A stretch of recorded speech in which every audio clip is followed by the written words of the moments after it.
Test. Oh, double mic.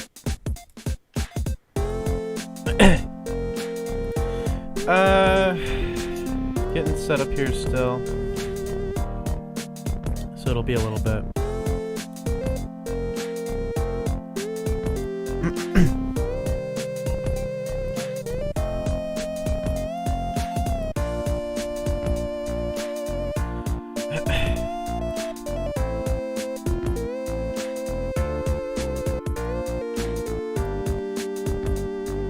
Just, I'm getting a, install USB prepped here. Because, I got the DIY one. So, we'll see here.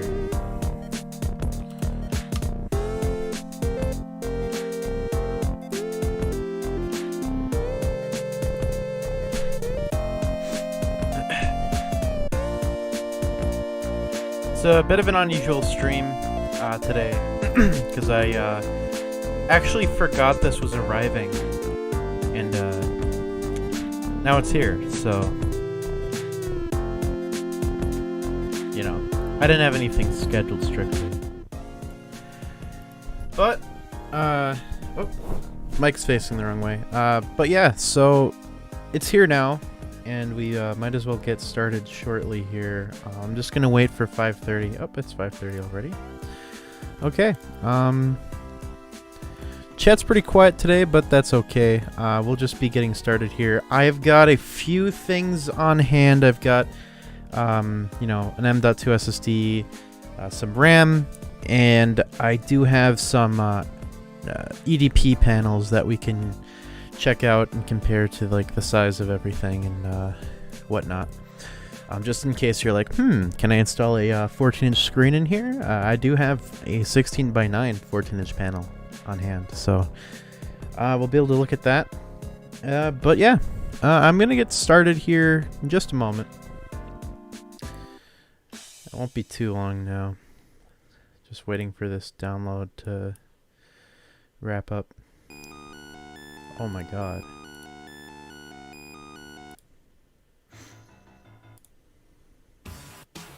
Trying to find some music.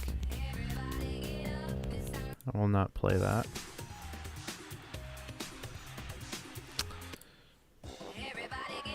Oh my god. I'm just playing Silva Gunner music at the moment.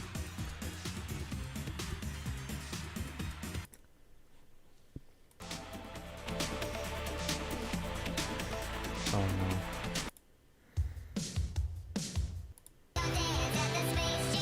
no. All of these are just Space Jam memes.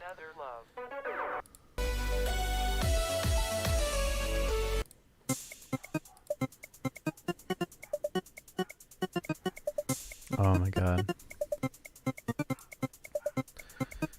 I'm not. Sure, this works. So, I'll just swap over to the camera. Of course, my dog begins to go nuclear the second I decide to do anything live, as usual. But yeah, so this is my box. This is the box that my Framework laptop came in, and I wanted to open it outside of the shipping box for a reason. You can see here, you know, shipped from Framework. Kind of hard to see that. I'll have to focus the camera manually. There it is. Yeah, we're gonna open that up. And we'll see how well this was packed, because I picked this up and it kind of just clunked around, so. By the way, if any of you watching have any questions, feel free to just let me know. I better mute the music now that we're like doing something so that I don't get like VOD muted or anything. Anyway, yep.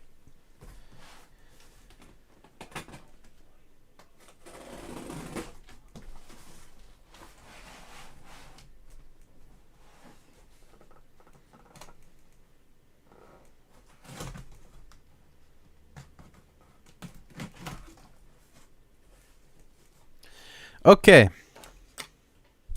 So, to my surprise, actually, there is packing in here. that's not just like air. So yeah, we do have Packer. I'm gonna take this shipping invoice out because I don't know what this has on it. Okay, so it's got everything I got here. So I received here. What all did I get again? I got the micro SD card, expansion card, HDMI expansion, DisplayPort expansion, Type A expansion, Type C expansion, US power adapter, and the Wi-Fi 6 Intel card. But yeah. Yep, let's get this going here. So, got a sleeve of something. Naturally, the laptop box. It's a little dinged up, of course, through shipping, especially since it wasn't horribly well packed. I mean, this whole corner of the box is like obliterated. Make sure to fix that for more customers, framework. But there's our power adapter. And let's get this massive frickin' box out of the way here. Okay, so here we are. Here's the laptop. There it is. Got the little cog logo. Now, to my understanding, look at that soulful packaging. Yeah, I do like the cool little illustration and stuff. This all seems to be like recycled cardboard or something like that, which is cool. One thing worth note is that this was originally going to ship more disassembled, but as you can see, I mean, here's the whole laptop. It's basically already assembled. The DIY is just like they didn't put RAM and stuff in it at this point. We got a whole guide here, it looks like, on how to use the laptop. And some like stuff about charging it and regulation things. Bog standard instruction there. We have our little tool for messing with the laptop and unscrewing and screwing things. It's a double-sided bit actually in here. So we got the Phillips head and the Torx, which will need the Torx to get into this in the first place. I do have my iFixit kit here just in case something does go a little wrong. But yeah. Is there anything underneath this? Nope. Okay. Well, we'll get this out of the way here.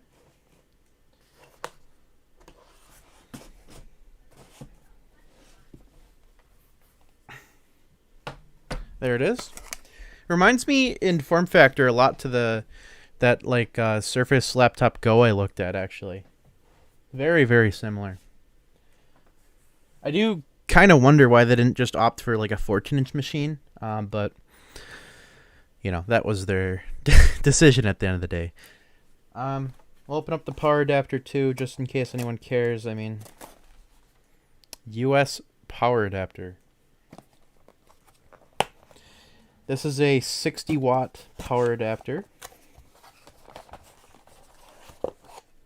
Really small 60 watt. It's probably GAN or something. And it's got a USB-C end on it here. And we have the cable, naturally, for the wall. And then we have our nice USB-C cable. And this is actually a quite long cable, and I do like that it's like it's not actually plugged into the brick. So, you know, you can replace that cable. You know, you're not going to break your charger by damaging the cable plugged into your laptop or anything like that. So that's overall a good decision.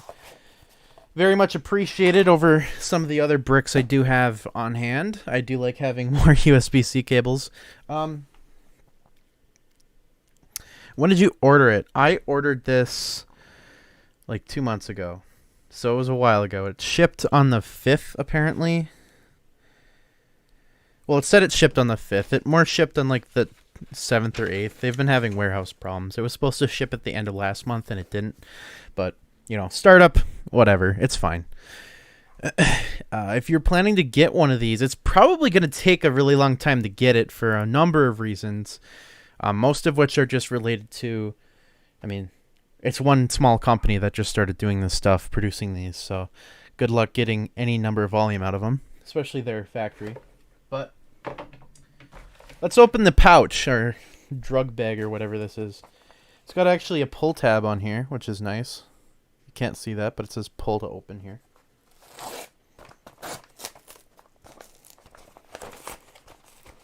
Indeed, I suppose that's a way you can open this. I don't really care about this. Oh god, there's like cardboard. Okay, well now I know why they said to open it like that. There's like cardboard debris everywhere. Man. Whoops! These paper packers always are full with like dust crap. Ugh. It's fine. I screwed up. I didn't follow instructions. I was a bit of a moron. Anyway. So here's our Wi-Fi adapter. It's just the AX210 here, obviously. And we've got the Type A, Type C, HDMI, microSD, DisplayPort, and another Type A. So, there they are. Pretty awesome. Anyway, we should get this laptop up and running here, which will involve, some RAM. And, where did I put that? Oh, yep. One moment.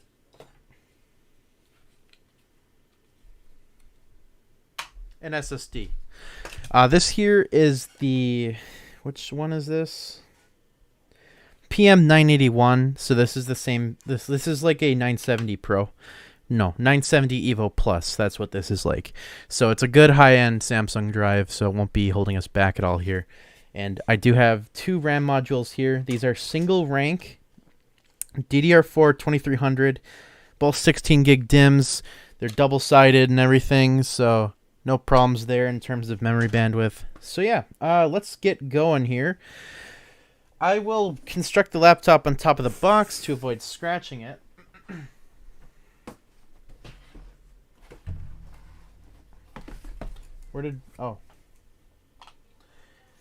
And yeah, all right, let's get going.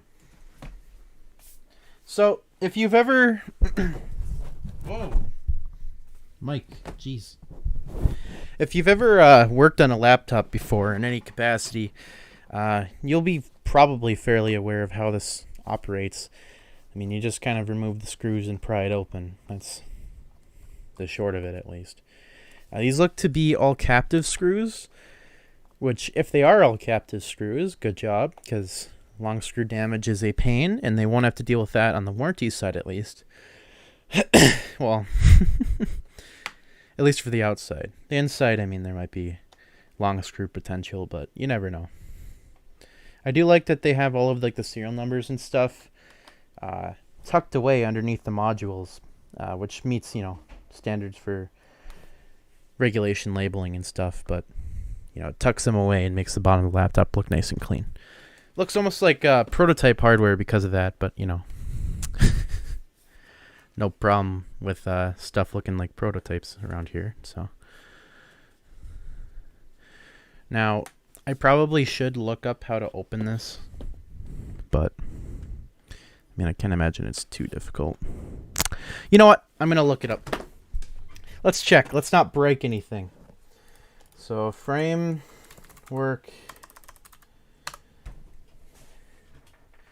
Where is the DIY guide? Support.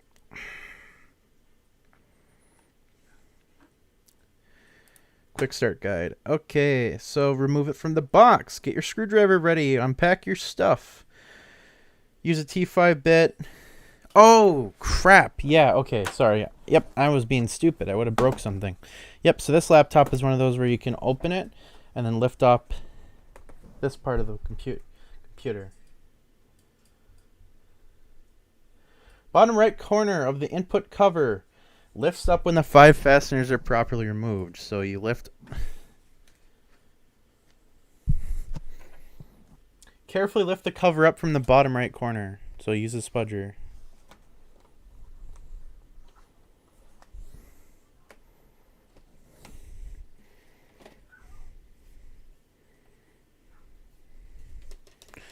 There we go. That was easy. So now we have direct access to everything. So,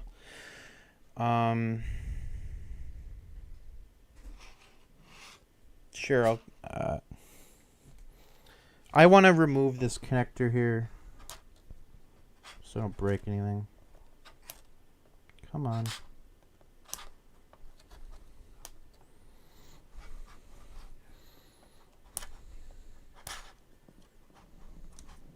There. So there's the keyboard deck with the fingerprint reader and stuff. It's all one unit connected with one cable, so that's cool. You got a billion screws on the bottom that you can use to remove the keyboard if you need to. Everything is pretty well built in general. Set that aside back behind me here. And yeah, we need to install our SSD, so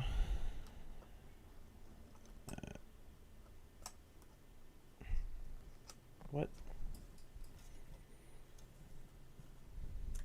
Oh, I don't need to remove that. Okay. So, what? Hold on. No, that's not stripped. Then why is that not the right size?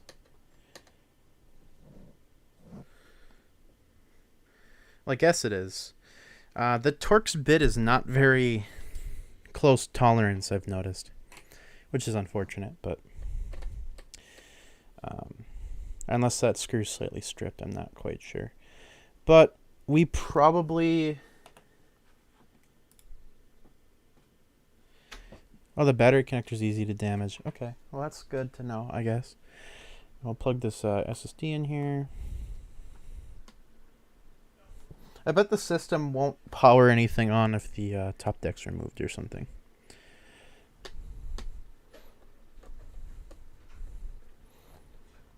But yeah, we'll install this. I'll have to install the Wi-Fi card, which there are antennas routed for it already. I'll install the RAM as well.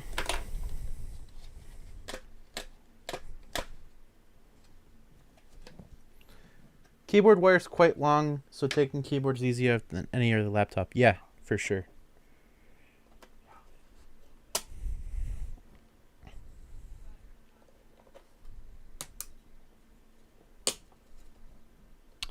There we go.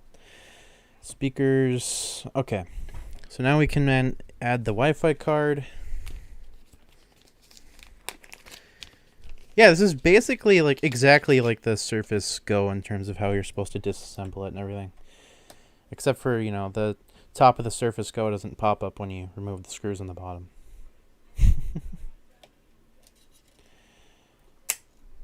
Sure. Okay, so I'll get this dropped in here.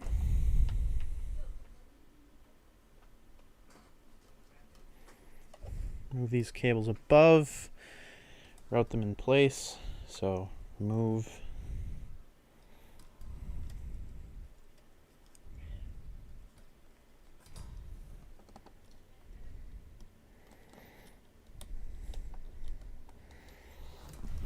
Actually, it's going to be easier to plug these in when it's up like this.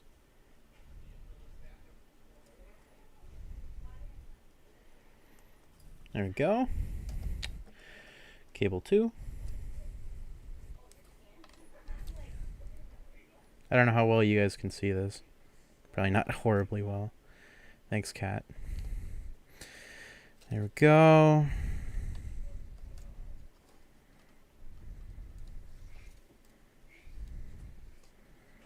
Now to route the cables a little.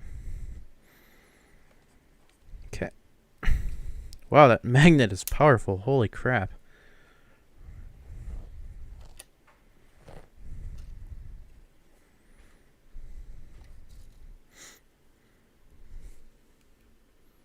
Looks sturdy AF. Yeah. Yeah, I mean it's a similar like structural style. I don't mean it's like, you know, similar in terms of design, you know. Oh, is that how this is supposed to go on? I really can't tell, honestly. That makes more sense. Okay, so that has to go on over this. Christ. These cables are really long, guys. I don't know why they made them like 30 feet long. Makes installing the Wi-Fi card a real pain. I mean, this is probably supposed to go under this bracket. But, you know, I'm having trouble even getting it in there. Go down. There.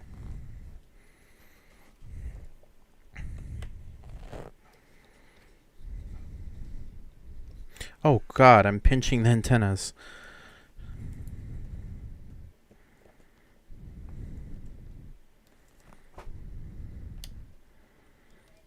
Go down, cables. Oh my God.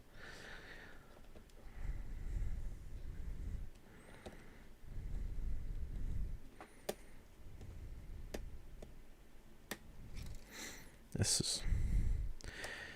Oh my God. This is a real pain, is what this is. Come on. Down. There we go. Okay, now everything's in place. Make sure your antenna cables are actually routed underneath and not just kind of crammed against the side rail, because that's not a good time.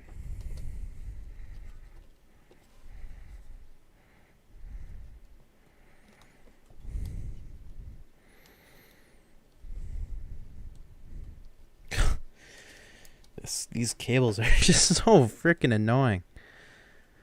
I can't even imagine having to work at a factory and try to route these things like on a daily basis. Wi-Fi antenna cables are the worst.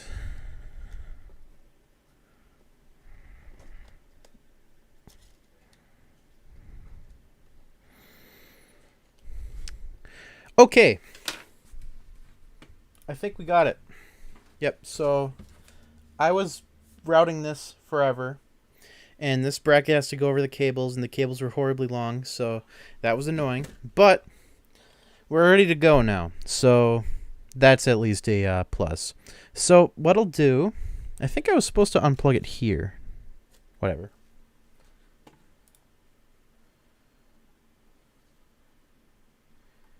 No, I don't think I was supposed to unplug that cable at all, but I don't care.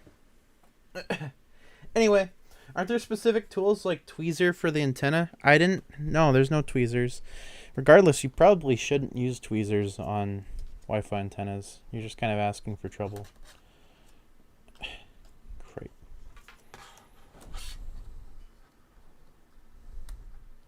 Because if you pinch those, they don't work as well. I think this is how it was on. No, I'd be wrong. I think I'm wrong. Jesus Christ. Come on.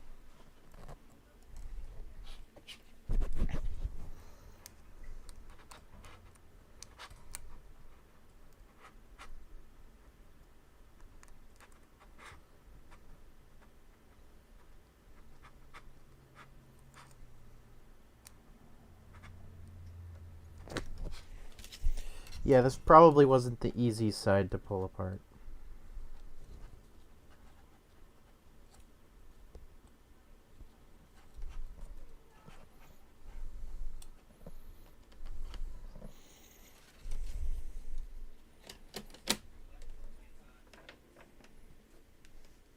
I think I need to plug in a charger before this will even go.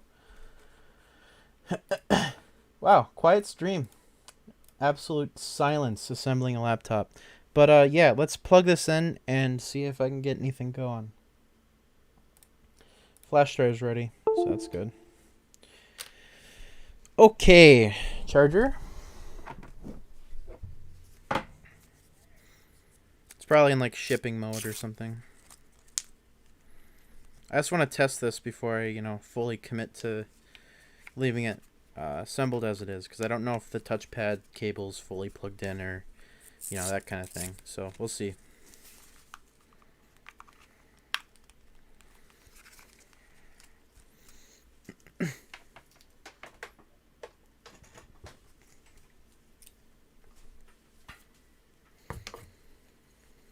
Probably should have unfurled this cable before I dropped the charger on the ground, but okay. Oh, yeah, I should plug in one of the modules. I'll plug in a USB-C module here so that I can charge the laptop. Remember to like the video to help it with reach. Oh, yeah. That would be super cool of you if you did. But not at all necessary if you aren't enjoying the content. Just let me know why. There we go. And I'll plug the laptop in. There we go. And power.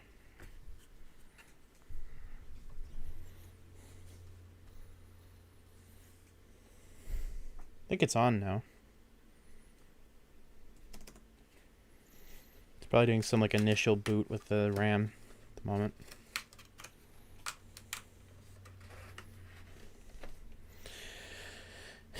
Let's see here.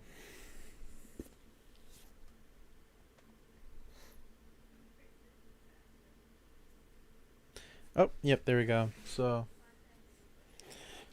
boot device missing. Okay. Alright, so plug in my USB here. Actually, I have to install the Type A ports first. Okay. Never thought I would be like, oh yeah, I have to install ports in my laptop before I can actually set it up. But that is the case here. And the nice thing is you can just plug these in while it's on. I just want to get into Windows so that I can make sure that I assembled it correctly. I mean, I at least know that it's booting now, but I don't know if the oh, there we go. Possible to walk through the entire BIOS, also check if Linux boots fine. Yeah, we can probably do that. I have Windows 11 ISO downloading so that we can also try Windows 11. But yep. Okay, so it'll probably boot to the USB here. This boot time is super slow. It's weird. In the meantime, I might as well get this at least screwed back in most of the way. Okay. Does it not see that? Flash drive? What? That's weird.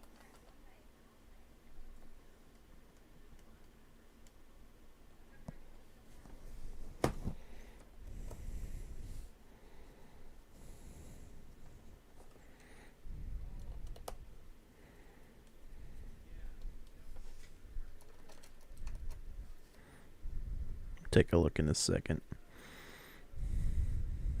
If the touchpad doesn't work, I'll be kind of surprised, but yeah. There we go.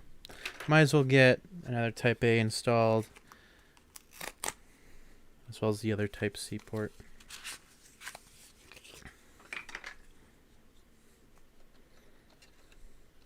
I'll install a Type A over here. Do I have another Type C? No, I have HDMI actually. I'll install the HDMI since that allows me to do screen capture. Also, one thing I was curious about, how rigid and stuck in are these modules, and they are in there good.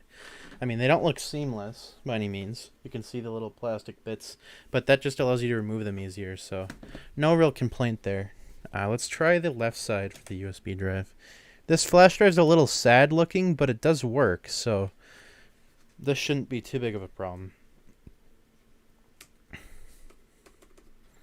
Okay, restarting system. Get the box out of the way too.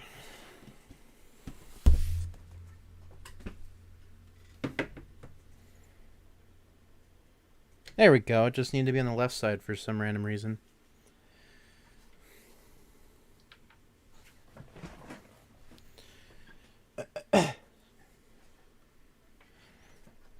I'll keep it plugged in here.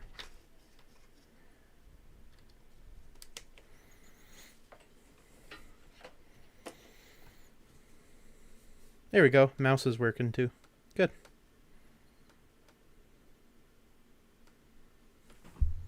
So yep, now we're just going to install Windows. It's going to take a little longer than normal stream, of course, because we have to install the OS, but this is the latest version of Windows 10. I just made this drive, so should be good to go. Accept. Custom. Delete the partition. Next. What's the pings for?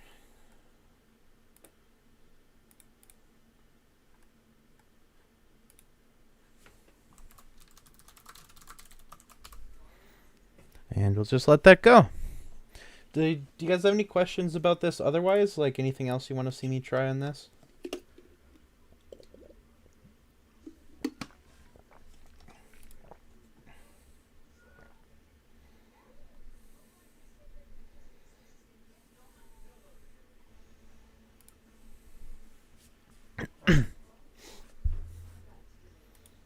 Can't run Crisis. I can't see why not.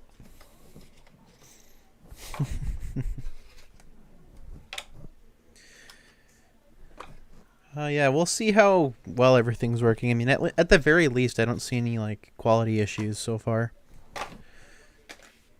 Outside of like maybe a strip screw, but I don't think that even was stripped. So. Oh, what? Why is this like... Did I do that? No. Hold on.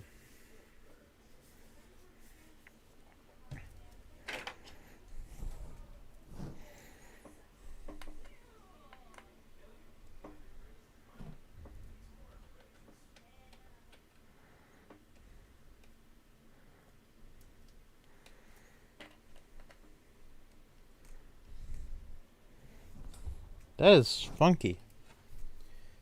Yeah, so this part is kind of buckled. I don't know if that was because I ran my tool or what, but yeah, that's weird. I'll have to reseat the top cover again in a little bit. At least made it not click as much.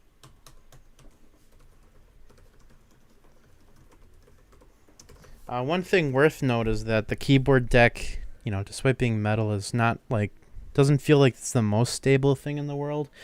But I've never been a big proponent of that mattering either, so it's just an observation.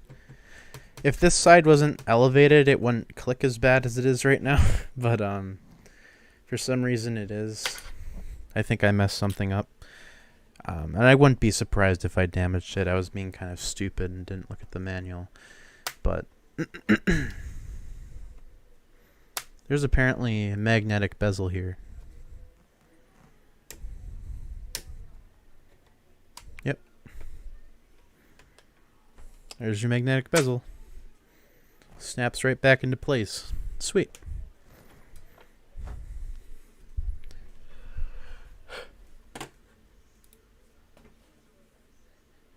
I guess 2021 version of that is, can it run Cyberpunk at 30 FPS? I kind of doubt it.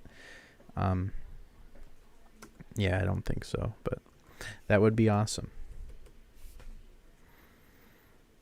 While it's doing this, I'm going to try to fix this top cover here. I got to loosen all the screws again.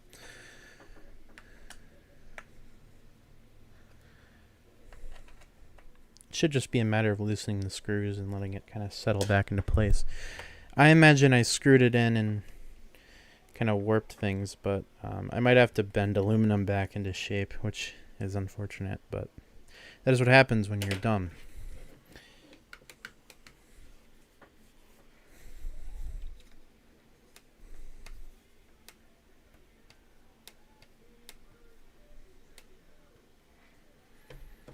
It does appear I've screwed something up. I'm gonna have to get a better look at this. Hold on.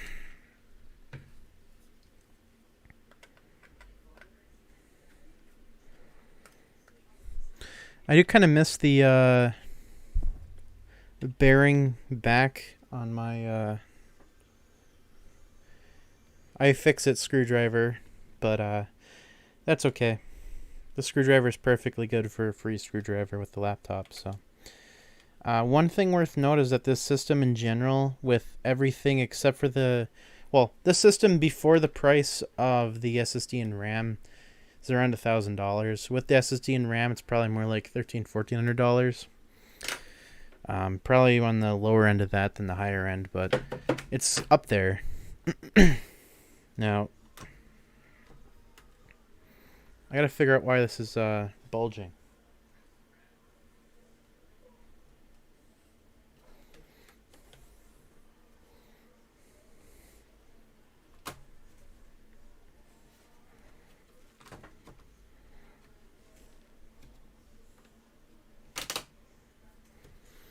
Oh, is it not like clicked into place properly? Is that what the issue is?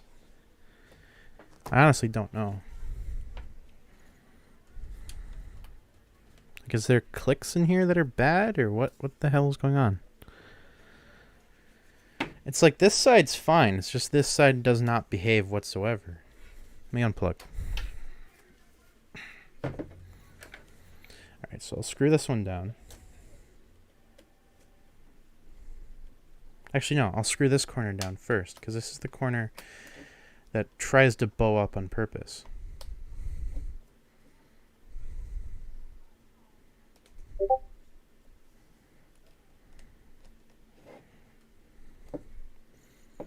Okay, and now I'll just press that out this way. Yep, it's still sticking up. What?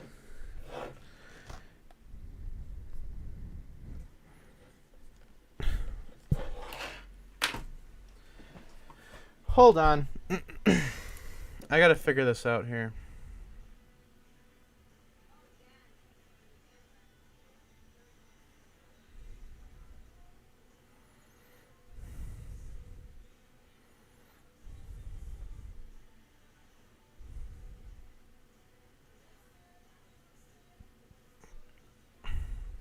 Oh, you know what? The cables aren't routed properly. That's the problem.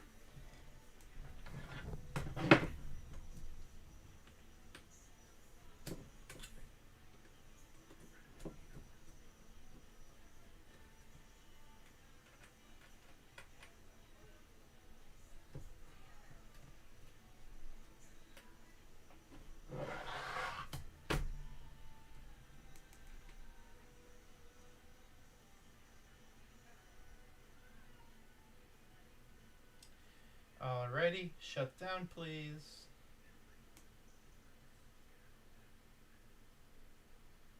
There. Okay. Let's fix this. So, up again. What are you blinking at me about? I know.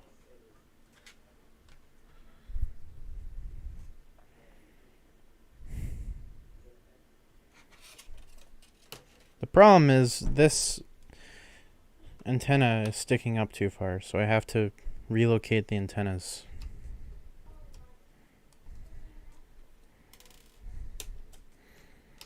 Oh, it went to sleep probably. Oh, that's fine. We're just messing with the antennas. It's not that big of a deal.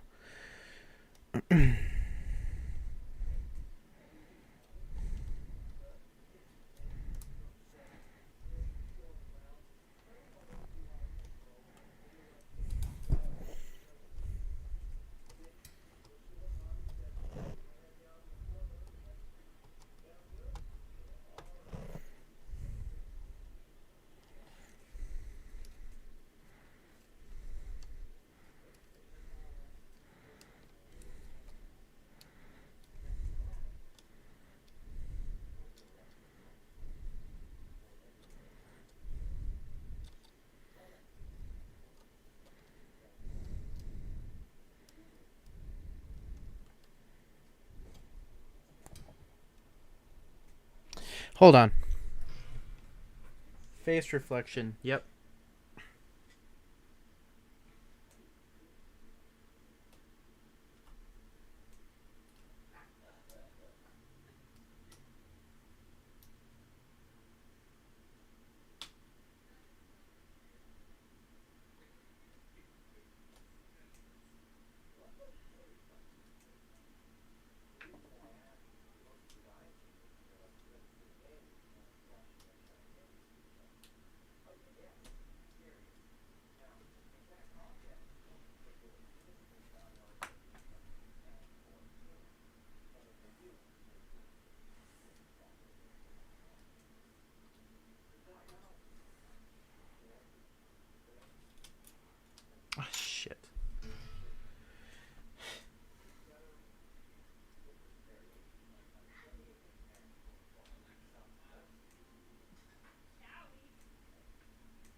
Based on Ligma, yeah.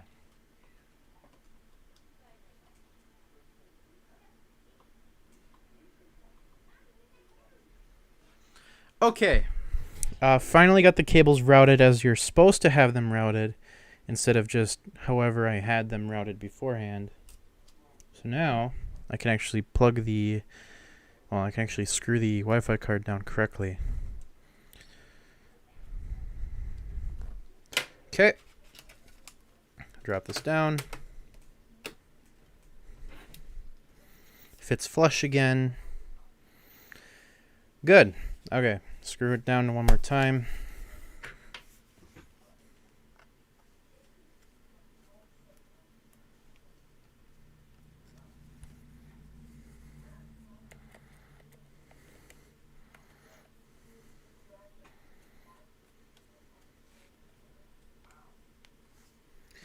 Yep, apology for all the silence this stream. It's just, been a lot of messing with things to get this going, which I kind of expected, but yeah. Also, I do have the X1 Extreme coming. It did ship today, so it'll probably arrive probably by like Wednesday of the of next week, so be sure to look out for that stream. That'll be fun. We'll do all kinds of fun stuff with VBIOSes and stuff. Maybe. No promises. And I might have it open before I actually go live. So, we'll see. Don't worry, I've been vibing. Well, that's good. Anyway. Now the laptop's actually correctly assembled, and I didn't blatantly ignore their guidelines, we can get going here. One thing I have noticed is that the corners are kind of squishy on the top corners, but not too big of a deal. Whoops.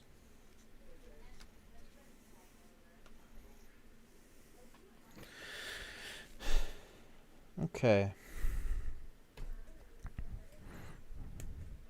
Yep, I can turn the mic off too. Sweet. What happened? Oh, the computer restarted. Okay. Sure. It probably was asleep and it crashed, but that's okay.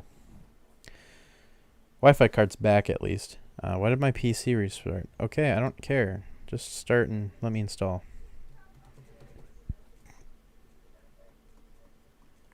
There's 3 states for the backlit for the keyboard. We'll see in a second if the Wi-Fi card's working. Is it? I guess not. Okay. We'll fix that later. Actually, I think Windows 10 doesn't come with drivers for the AX210. But that's okay. Wow, face reveal again? That's crazy, dude.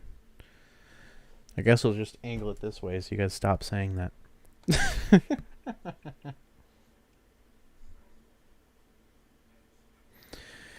Except. Nope, I gotta angle it this way. There we go.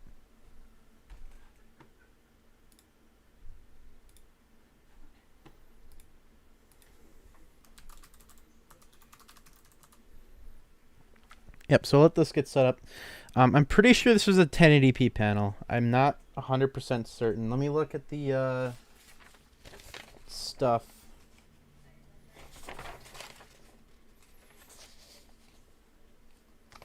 I don't remember.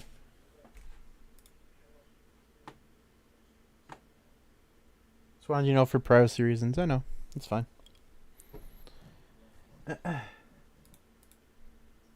Wow, my camera is crooked as hell today.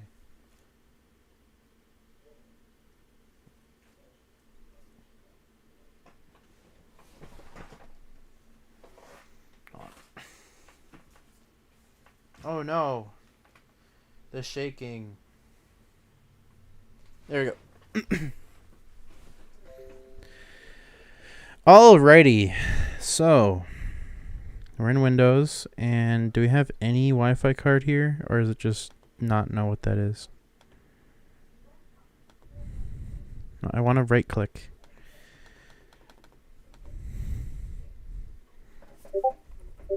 Sure, device manager. Network controller, not plugged in. Oh, it's there. Okay.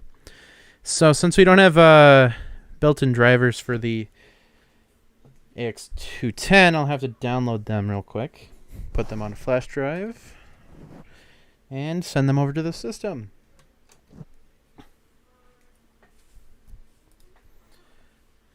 AX210. Shut up. Ew, Windows Linux Master Race. Okay.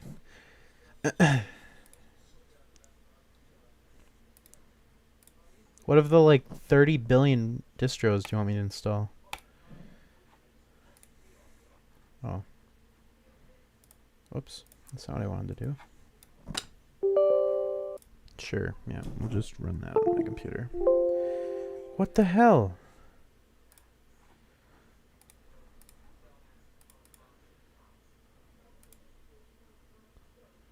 I think this flash drive's kind of broken. Well, if that wasn't obvious, I mean, this is the flash drive. It doesn't have a shell anymore because it's busted, but yeah. So let's see here. See if I can even... Alright, cool. So I got the drive. And let's install our Wi-Fi drivers. Also check the display resolution. Also, this panel looks like it has pretty good response time in general. I mean, it's not smeary like a lot of cheap panels can be, so that's at least promising. Display... I'll just open settings. Display. And, dude, I wish this touchpad would register. Oh, it's actually like a 1440p panel. Okay. I don't agree with 200%, but, there we go. Barebones USB drive. Yeah, basically. The shell kind of busted off of it at some point, which is unfortunate, but, yep. So let's get the Wi-Fi card. Do we have the Wi-Fi card now? Yep. Okay, cool. Now we can actually start getting drivers. So I'll get signed into my Wi-Fi once the computer stops lagging to hell. Oh yeah, that's... I'll just, you know, sign in like this. There we go. Nope. Now it's setting everything up. Okay. We're setting up HDMI expansion card. Okay. Wow, there's a lot of USB hubs on this system. Oh, there we go. HDMI expansion card is on the computer. Monitors. Okay. Cool. So, yep, everything's getting installed here. It'll be a little while while it tries to figure out what's going on, but update.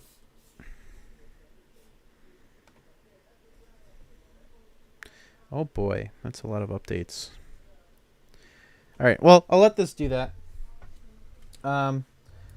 Is there any like serious stuff you guys want to see in this thing? I mean, I'll run through the specs when I can. I can't even right-click with the touchpad yet, which is a little annoying. Seems like it's trying to install drivers for it over and over and just not being very successful. Setting up Edge. Yep. Okay, thank you. Uh-huh. Mm-hmm. Yep. Thank you.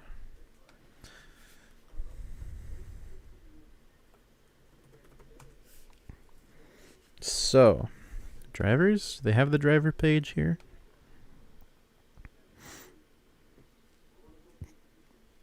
Speaker kit. What's that? Oh, just replacement speakers. Okay. I'm trying to look for... I don't think they have drivers anywhere. Should just auto-download, basically. At some point, my like touchpad driver is going to have to update, because this touchpad driver is horrible. It's just like basic touchpad with no precision drivers so far. I don't think that's how it's supposed to be, though, so When that finally settles, I'll be able to tell. Yep, thanks. Pending install. Install. Please. Okay. View all optional updates, please. Drivers.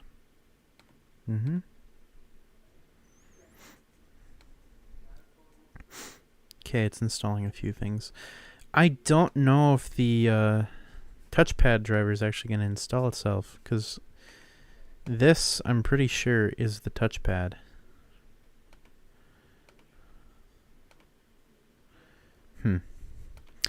Goodix USB 2.0 MISC. Okay. Well, I guess this is part of the setup trouble you'll have with one of these, is getting all the drivers installed, of course. But, I mean, that's the case for basically any, you know, system you reinstall Windows on, basically. So, maybe the drivers will resolve after an update. I'll just restart.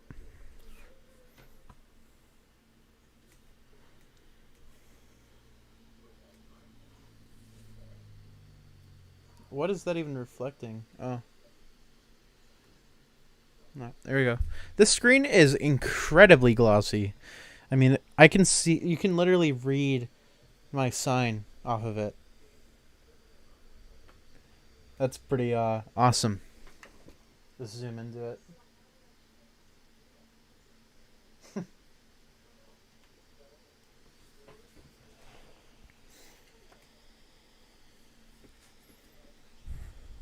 Man, the fans are just blasting right now.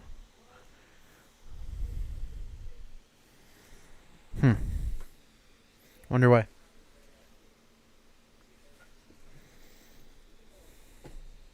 I don't need this in here anymore.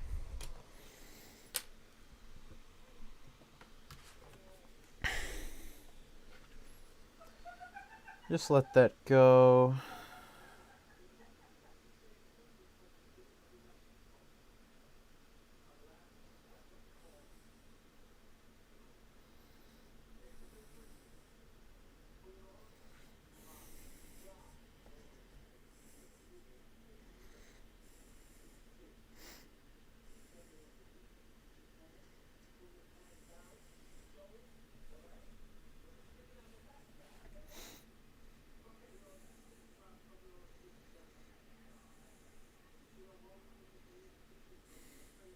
Cleaning up. Okay.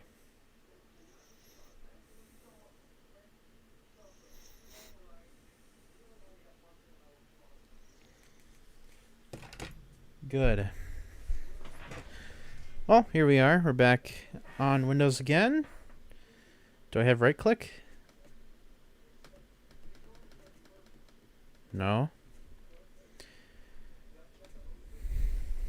Looks like we're still not quite there. I'm missing quite a lot of drivers. Let me check the guide here. Oh, there we go. Find instructions for Windows 10. Oh, there's the driver bundle. Wow, that was really hard to find, actually. So there is actually a driver bundle you're supposed to use. You have to go to the Windows 10 guide to find it, but it does exist. It's around 800 megs. Now, I didn't purchase a Windows 10 product key, I don't believe, but I will activate Windows, so don't worry. Also, hopefully this file will transfer before the USB drive collapses in on itself, so we'll see here. It's at around 11%, up 15% now. So now I have considered getting better flash drives, and I do have better flash drives. I just don't know where they are. So also, holy crap, the fans are still blasting on this thing. What is going on? Is there just a bunch of stuff running right now? Yeah, we're at 50% CPU usage. Jesus Christ. What is running?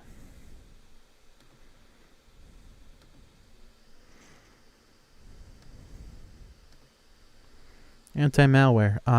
Oh, and the Windows modules installer. Okay. Well, that makes sense, I guess. Can't really fault it on that. Come on. Hurry up, please.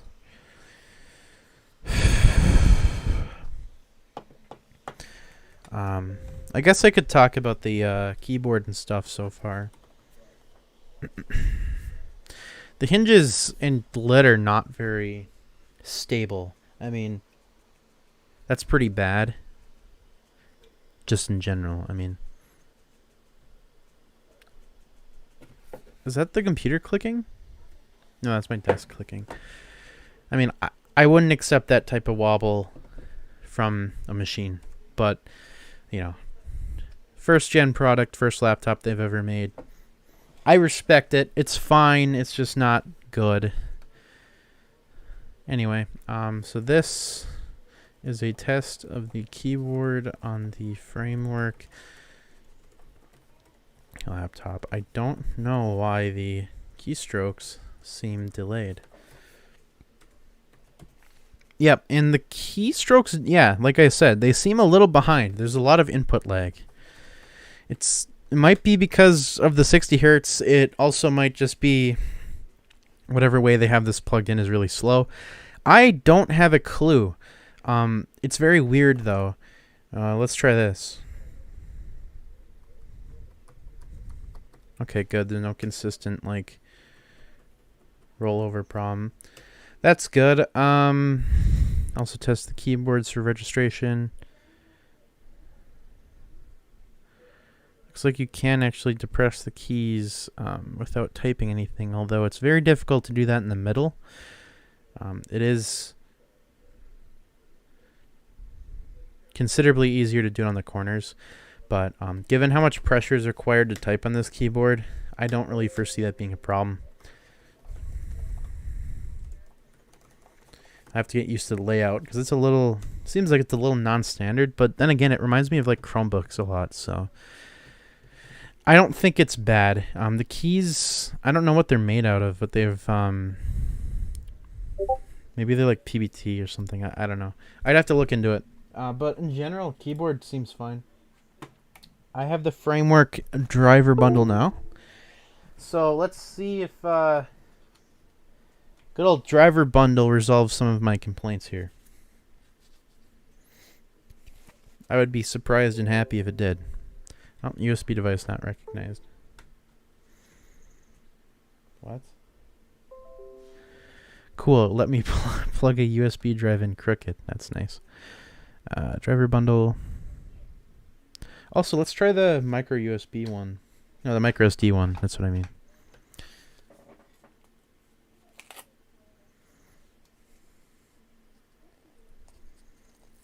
Now, I do wish there was one that had like 2 Type A ports or like 2 Type C ports or something. So that I wouldn't have to have only 4 ports on the whole device. But, you know, regardless, it's fine.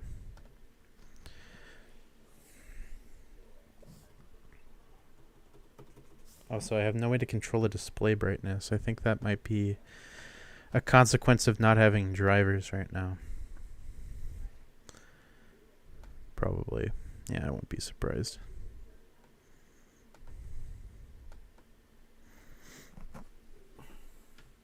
They're working on modules with 2 ports each. Okay, well that's good to know. Which type of ports? Like USB-C then? Or running as admin, installing Intel Wi-Fi. Okay.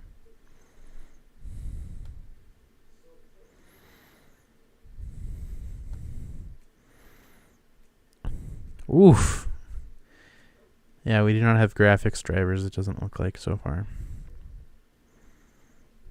Come on. Installing serial I/O, installing fingerprint, installing ISH, installing DDT.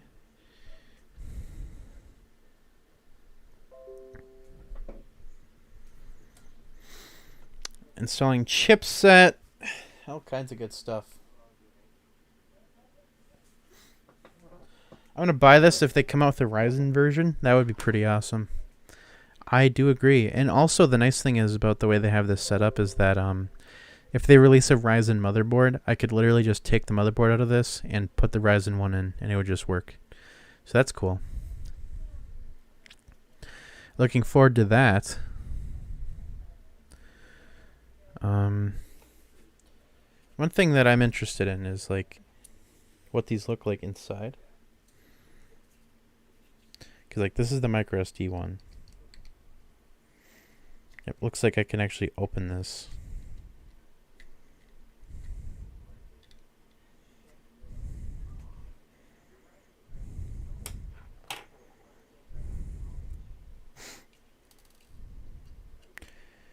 I don't think these bits are, this bit is magnetic actually. No, it's not. That's unfortunate. Anyway, so this is just a cover plate, so it should slide off.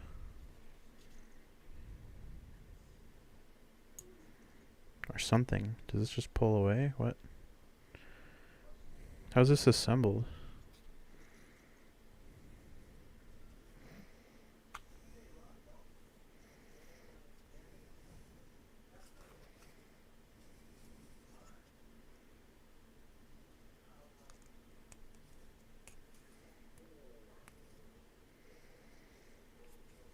Oh, it must just slide off. No?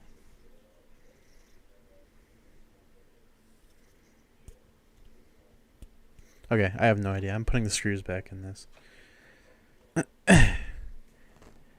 No way to know what's inside of this. I dropped a screw.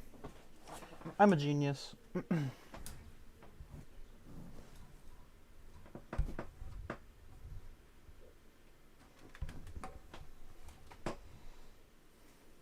Damn. Well, that's unfortunate. 2x USB-C, 2x Type A. Waiting for newer silicon. Okay, that's cool. Makes sense to me.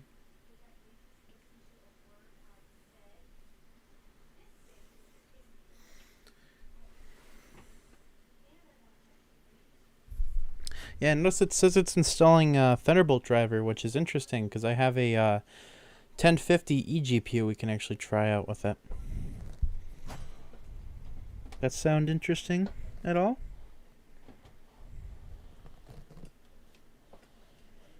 Sure it does.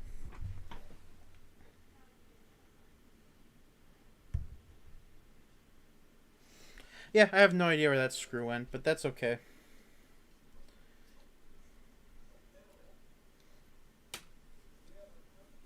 Cool. Well, I'll get that going if I can. Drivers are finally installed, so computer's gonna restart to make sure everything works. Oh yeah, touchpad doesn't work anymore.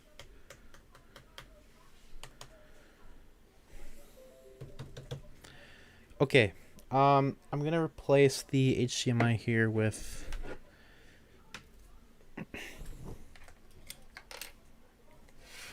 shit.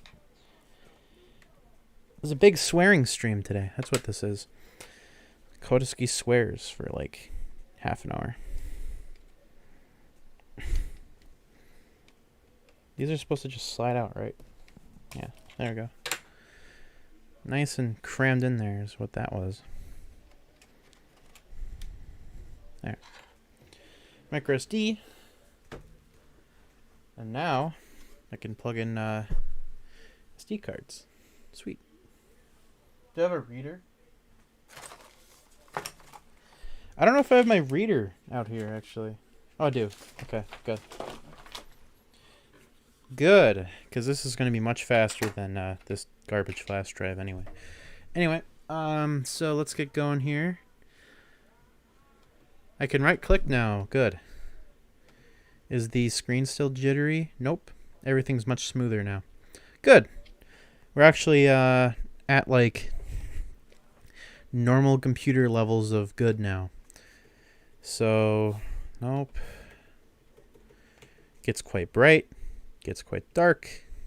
Should be good for day and night usage. That's good.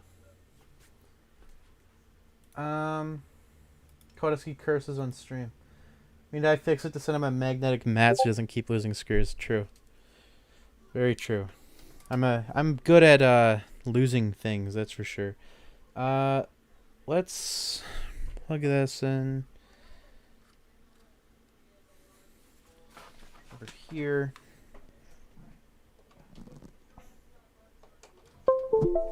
Now I'm gonna try to get this eGPU going. It needs a Lenovo brick, which I might have, but it needs like a specific wattage, so I think I still do have a power brick that works with it though, so shouldn't be too big of a deal. Taking a look.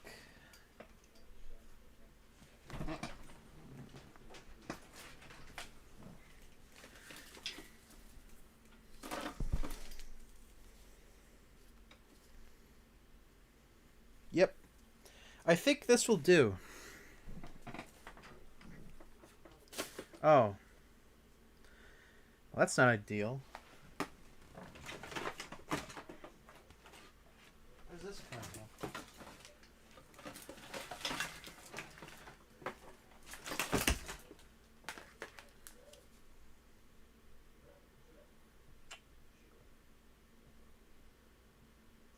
I think this is a 65 90 watt. Well, I don't need 90. I need more than that. So you go there, and then I'll find a power cable that'll work. There we go. I don't think this is quite rated for this level of power, but should be okay for now. Just for testing. Alrighty.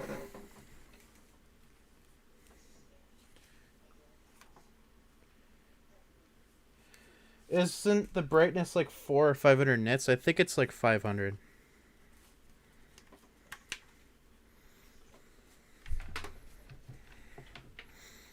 Cool. So there's that, and I'll unplug the normal charger, plug this one in.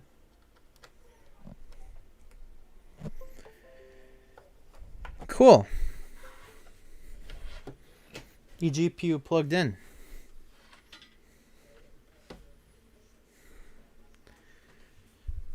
Sweet.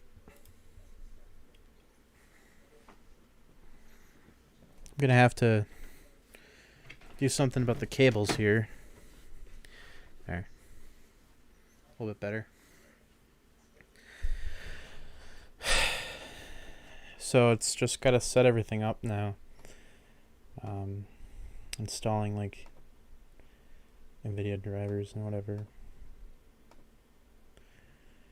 Are you serious? You don't know? You aren't able to find the NVIDIA drivers windows? You got to be kidding me. Oh my god. Okay, NVIDIA drivers. NVIDIA, google.com. NVIDIA drivers. I wish it would just let me download the frickin' normal drivers right away instead of making me do all this. GeForce 10 series mobile. I don't know, 1050 Ti, I don't remember. Download.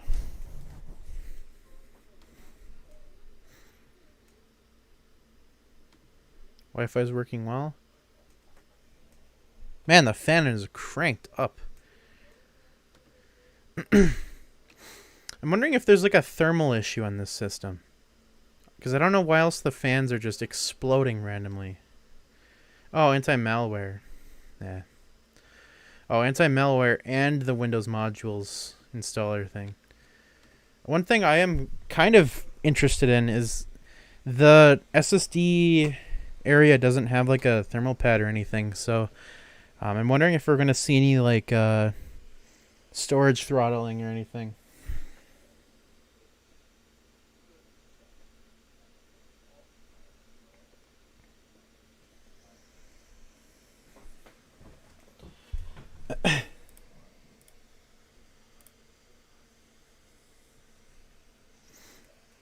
think that's visible. Is it blurry? It came late. Can I know the specs, please? Oh, sure. I actually haven't went over that yet. So this is the 1165 G7 one. So that's the i7 model. I have 32 gigs of RAM, 3200 megahertz. DIMMs, they are single rank high-end memory, basically. We've got basically a 970 Evo Plus 1 terabyte, just the OEM version. I don't know why it says, oh, okay. We have the X210 Wi-Fi card and Iris Xe graphics. So I'm going to install NVIDIA stuff. Tad blurry but viewable. Let's try that again. It's probably mainly brightness. There, that's a bit better.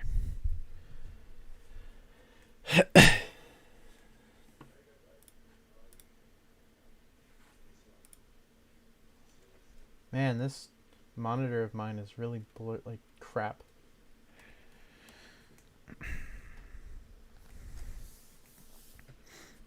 Now, I haven't used this eGPU in a long time, so I don't know if it's actually going to work well. Looks like we do have an update I'll have to restart for again. Download error. Okay, retry then. Dumb Windows. I do like where they placed their logo. It's right on the bottom of the bezel, so it's not staring you in the face at all times. And their logo is quite nice looking, so that's good. I'll just turn these on. Does this have like IR sign-in? I have no idea.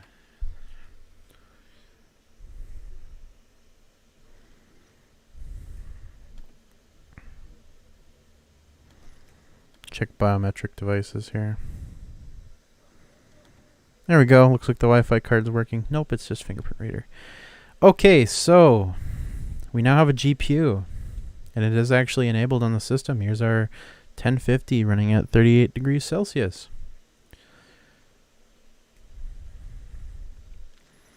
Won't actually get signed in. Don't need to. And we are at 85% battery. We'll just set that to best performance. And wow, anti-malware is still running at like 1,000,000%. Go away. Stop.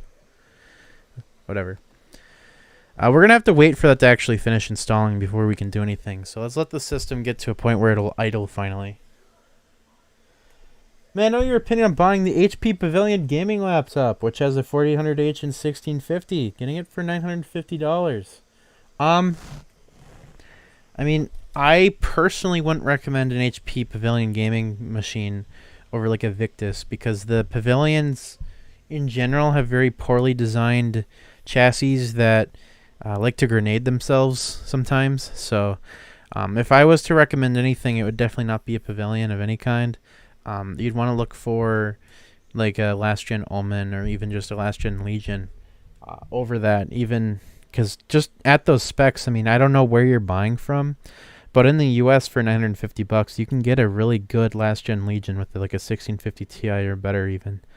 I mean, I've seen the 1660 Ti sell for $950. I mean, I know that's got including tax, but I mean, $20-30 goes a long way in terms of your experience. Getting Windows ready. Yeah, I had to send my old Pavilion 3 times in for repairs. Yeah, that's pretty standard with those, unfortunately. Unfortunately. I could actually fire up The Sims 3 on here. That'd be funny. Oh, there's my face. There's the camera.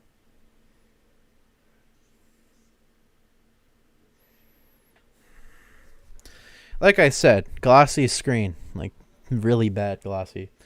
Looks like it's DC backlit, actually, which is nice. Okay, so I'll turn this down a little so that the camera doesn't have to keep correcting really bad.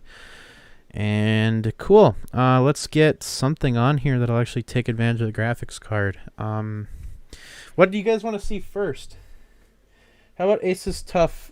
So my question is, why are you looking at those systems specifically? Like, do you only have like a limited set of options, or what? What's going on? That's my question there.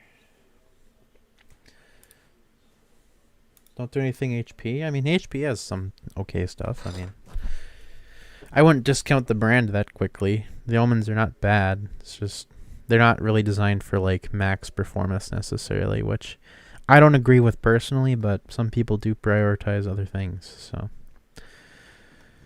okay. So, let's see here. Those are the options I have. Like in your country or just what?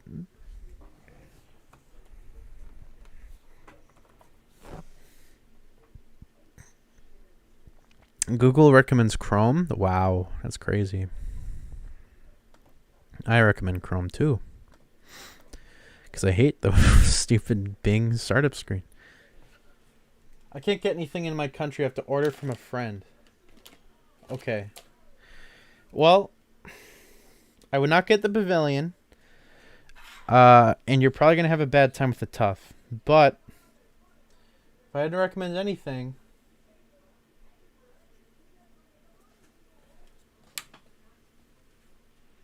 oh, so you're getting it from the US. Okay, through your friend. All right. Well, I would recommend checking out US eBay for Legion 5s. See if you can find anything for a good price. Don't worry about it not working when you get it. That never happens on eBay. And if it does, I doubt it will. So I would look at like a Legion 5 on eBay for around that price, because I'm sure there's some listed around that on there used. If you don't find any, you can always look into I don't know what the listings on Amazon are like anymore, because they were bad for a little while. But I would definitely not recommend the Tough or the Pavilion if you don't have to get them. That's my 2 cents on that. Switch, please. Okay, no thank you. How about Legion 5 1650 Ti? It's on sale for $700. I mean, that's going to be fine. I would just really recommend looking for a 1660 Ti one if you can find one. I don't know how good the supply is on those because they're in high demand, but you never know. You might find a good one. Anyway, you'd think laptop thermals would be an understood science by now, but no.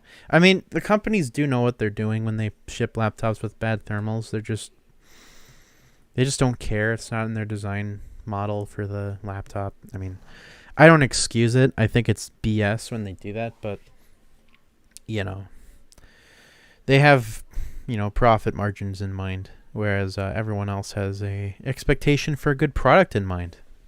But those things do not always align.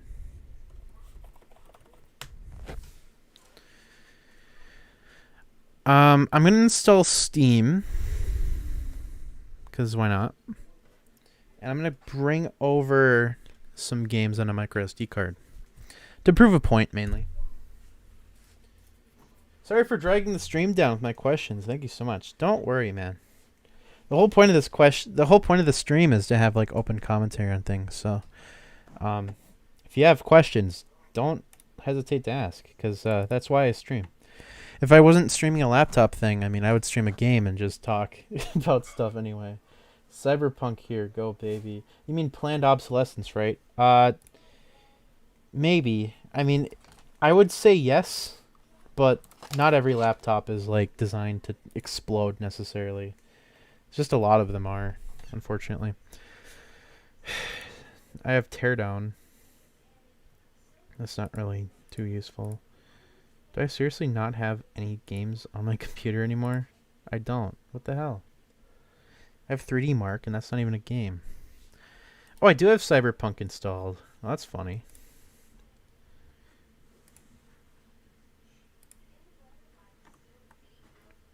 Oh, friends are saying Jackbox. Okay. General laptop Rex. Oh, someone's pinging me. Oh, we got a ping in a different server. Why is there so many freaking pings today? It's ridiculous.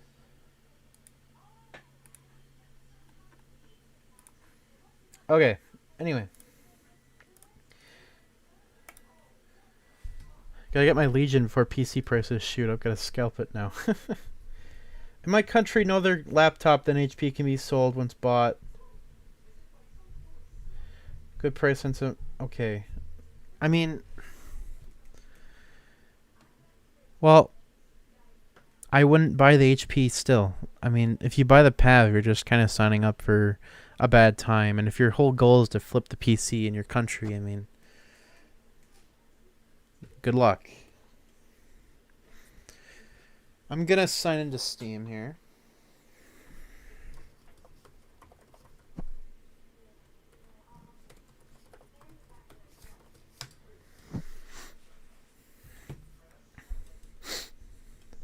I've received my message from Steam support. WJ GMM. Oh, I'm glad I said that out loud. That is not my support code. Definitely not. HP Pavilion Gaming does not overheat. It's just bad. That's what I'll say. How much else brilliant commentary there other than it sucks. And I know it sucks. Install hardware info 64. We'll install the old version because the new version sucks because they decided to make it licensed and now it's just bad. Thanks, guys, for that. I would have rather paid for a one-time license, but you're like, no, pay monthly for basic use. No. It's too bad the open source hardware monitoring software doesn't actually work very well. But that's how it goes. Proprietary does win sometimes. So I'm going to take a look at our core temperatures. Looks pretty even-ish. I'll install Cinebench. Store. Hi, cat. Oh, thanks. Yeah, I'm going to rip my shirt apart. Thank you. Yeah, hi. I know. You want attention. I know. I'm streaming.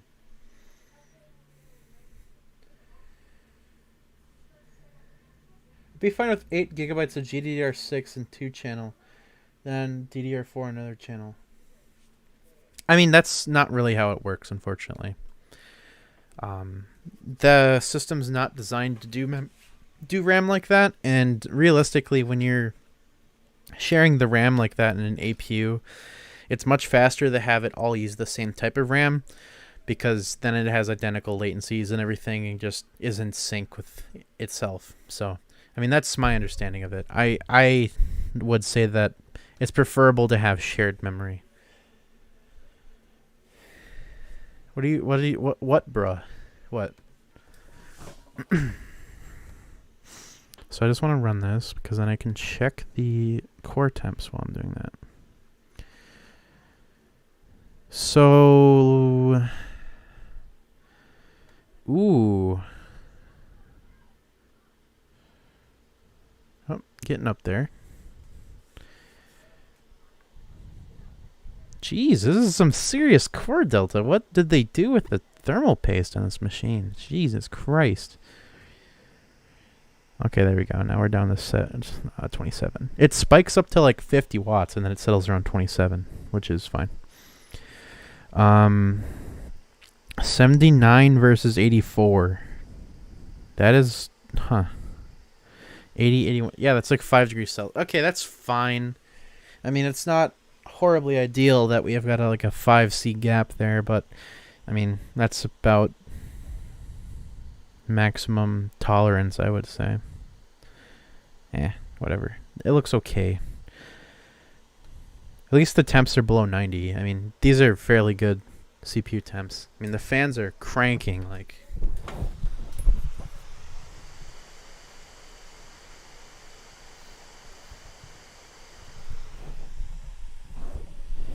There's your fan noise.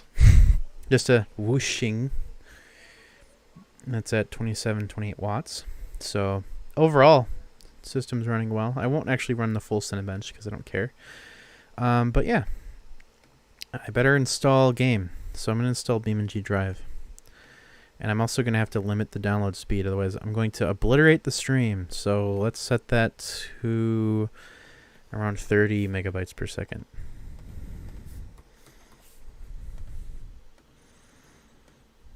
There. Check the stream. Make sure we don't go down.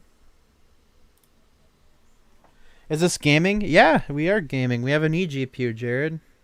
Good old NVIDIA. Well, it's a Lenovo eGPU. Less than 7 gigs in Firefox. Huh?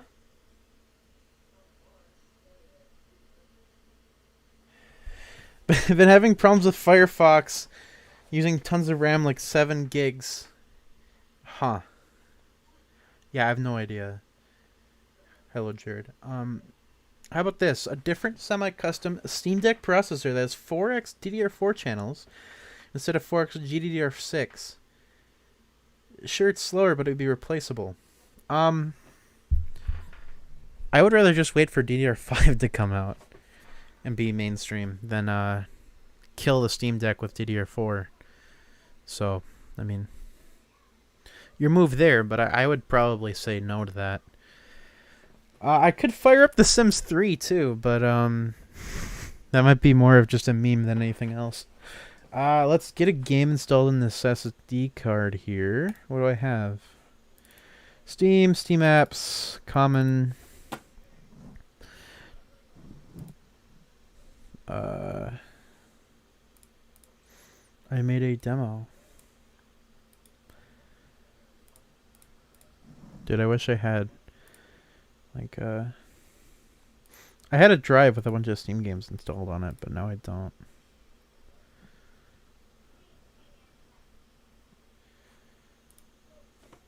Semi-custom Steam Deck processor first.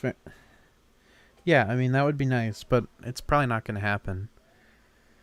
My friend is in Knoxville, and the Walmarts don't have anything in gaming laptops. I've never been to US, UK, Canada. And what places give it? I mean, just Amazon. Amazon, buying off Amazon, generally the best route. I'm not sure why your friend would need to go to Walmart, since I buy basically nothing from Walmart in terms of like computers. I get everything shipped, so I mean, yeah. Don't really have a chance to get a gaming laptop. It's rare. Someone, yeah.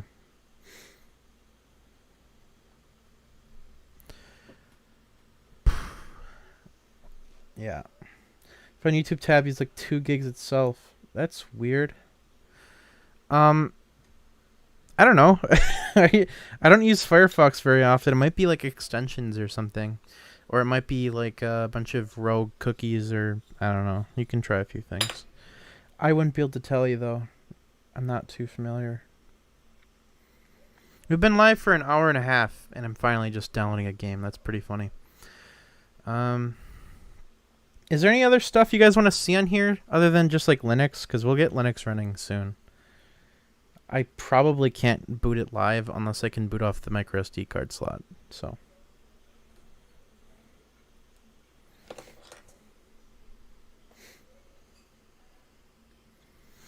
Bum bum bum bum bum. 1 minute 30 seconds.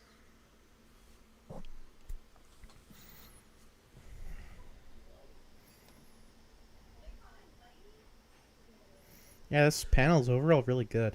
We should look at Hardware Info 64 and see what panel it is, actually.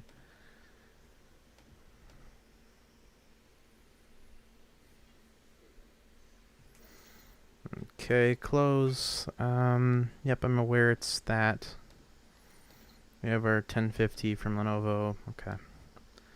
So, monitor. It's a BOE NE135 FBM N41.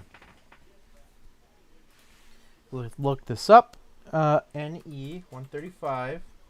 I think it's the same panel as in like one of the Surface laptops or something. I'm almost certain it is.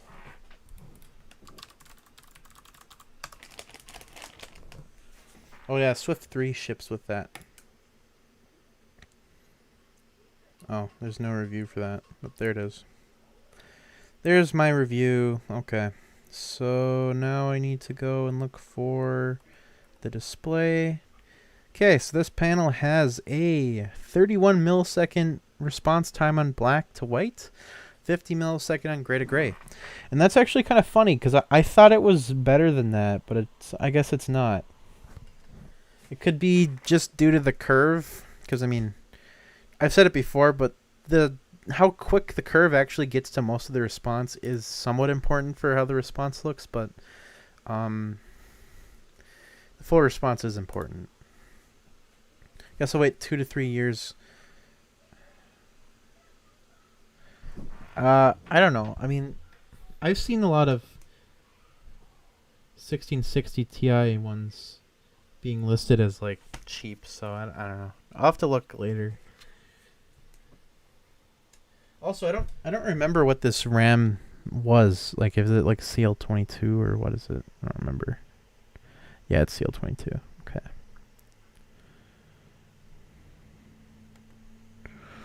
Cool. Neat. Okay. BeamNG is ready to go. I hope this will actually start with the 1650. I'm not sure if it will, but we'll see. Check Ant Online. Yeah, Ant Online's good. I don't know if it'll be a good deal, though.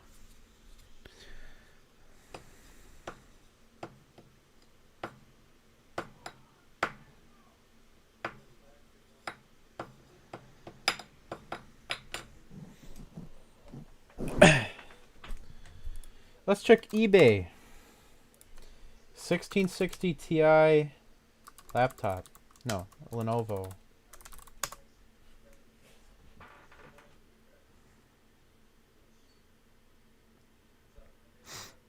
Oh, it's on bid. Okay, bye now. Okay. No. Watch.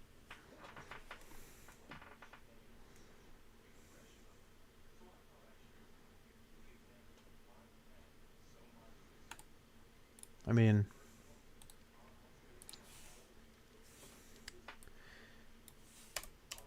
here's an eBay listing. This one's not a bad deal. Y740 is a pretty nice computer. It's not like the best, but it's good.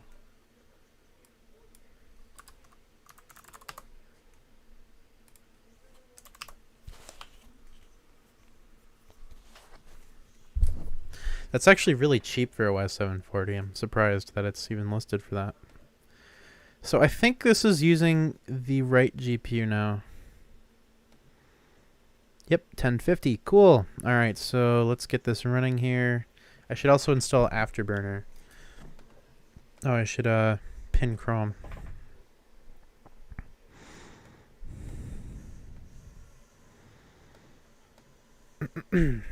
Afterburner. You know, despite Afterburner doing weird stuff sometimes, I will install it again. Alright, thanks for your cluttered page, MSI. I just want to download your app.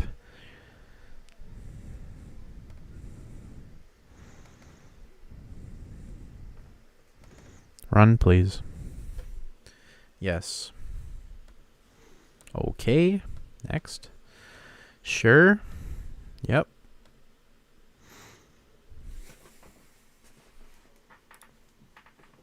Yeah, that one I linked is a pretty good deal.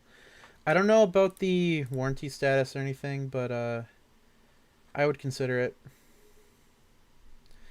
If you want anything good, buy used, for sure. Like, no doubt. Just go used. I would not bother for a moment with trying to find something new that's going to be good. I mean, this laptop obviously has wear on it. Gap when closed. What? 1, 2, 3, 4, 5, 6, 7. Oh, the lid's bent. Oh, that's fine. I mean, if you like that one, go ahead. I mean, it's a good deal for the hardware. It works perfectly fine. It just looks like it's a little roughly used, but I don't imagine that'll be a problem. Comes with good storage and everything, so that's just the best cheap machine I found immediately. Just so you're aware. I mean, I don't know if that's like the best deal, but I would not exactly. If you don't care too much about the condition of the machines, then that's definitely the way to go for that one. Should be able to more than cool at 1660 Ti. Anyway, let's set up the monitoring here. We want the on-screen, so show. The exciting part of just selecting literally everything. Core clock, memory clock, power, fan speed, fan tack. Yeah, I forgot this is like basically a desktop GPU with well, it's a laptop GPU set up like a desktop GPU, which is funny.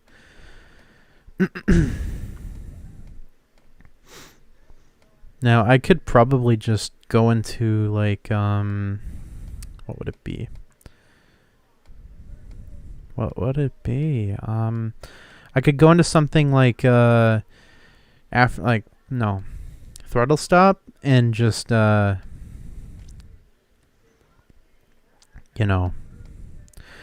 lift the power limit and get rid of it, but I won't do that because I don't want to do that.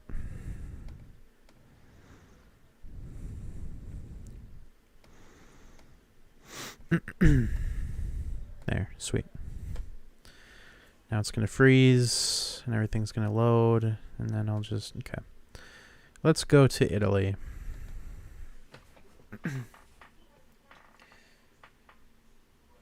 Yeah, if you're looking for a good deal in the US, you want to buy used for sure.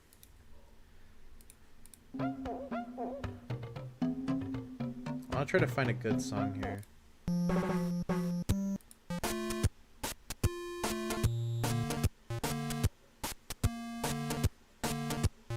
Alright.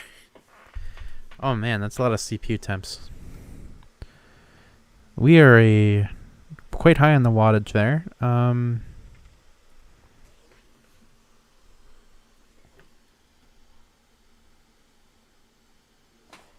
There, okay. So, remember, this is with the eGPU.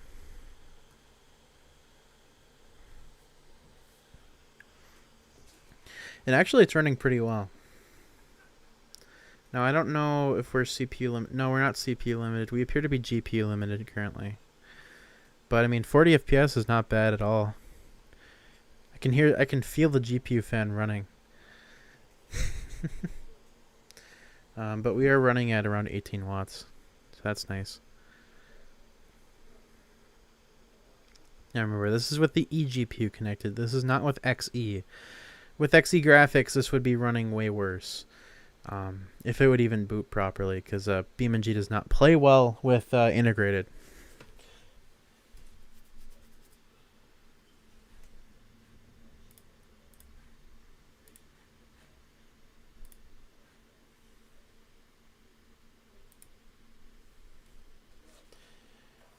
No, you need to enter your friend's zip code in there. If you don't enter your friend's zip code, you'll never see how long it takes. It says August 30th to September 22nd because it thinks it's shipping to you.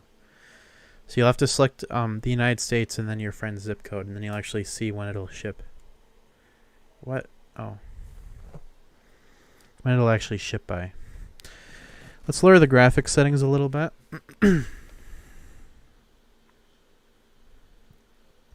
Are we on like ultra?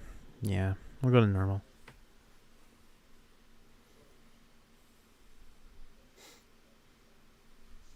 Yep.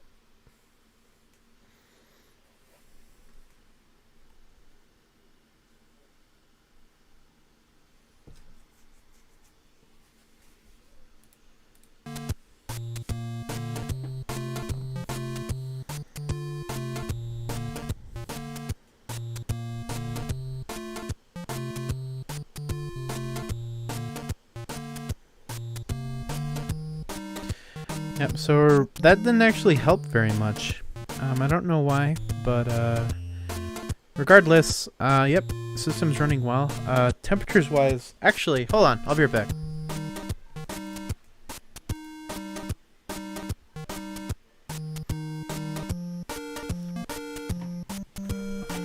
One second.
Oh, the music's loud, I'm sorry.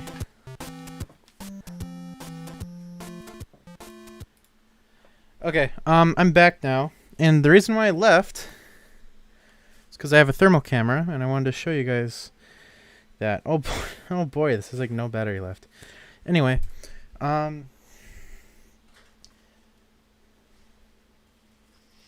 yeah. You can see that that's obviously working.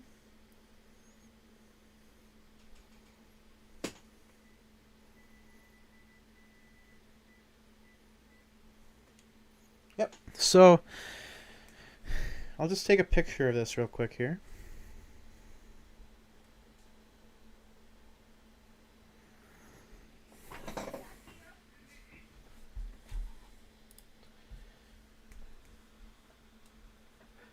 Alrighty. And then I will add little probes. And I'll take a look at the temps here.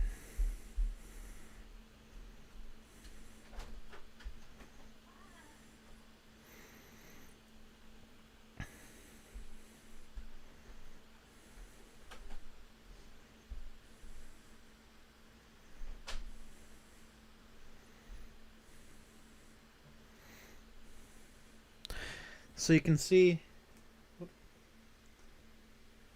me look at my screen over here. This is the thermal camera. You can see in the middle of the keyboard it's running like 40 degrees Celsius. And on the actual screen bezel, it's around like 50 degrees Celsius. Now I'll have to take a little closer look here just to see. There we go.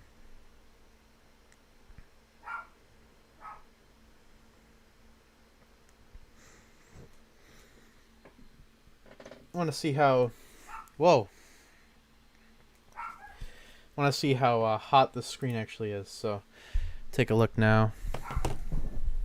Oh, great. My dog's yelling. That's lovely. So the hottest part in that image is 50 degrees Celsius, 53 degrees. And actually, on the screen, it's not too bad. I'll just max. There we go. So maximum wise, we got like 40 degrees Celsius. That's about max. On average, it's around 37 degrees Celsius on that part of the screen. And I'll move this down, up. You can see that this portion of the bezel is around 41, 42 degrees Celsius. So that's a little toasty, but it's perfectly healthy for the screen. Just wanted to double check here. Keyboard in general, I mean, just touching the keys, it's warm, but it's not hot. And the palm rest area is very cool, as you saw like in the thermal image I took. So overall, heat dissipation on this system, pretty good so far. Now, I don't remember how big the battery is, and power consumption on the battery is going to be something I'll have to look at. But, yeah.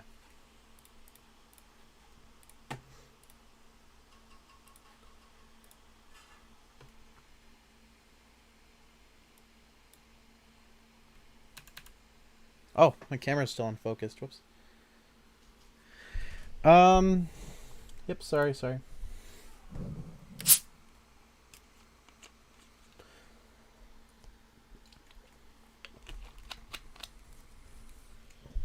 Let's see here. It's not crashed a car again. Do you guys have any questions in terms of like the system? I mean, in general, it's been pretty good impression so far.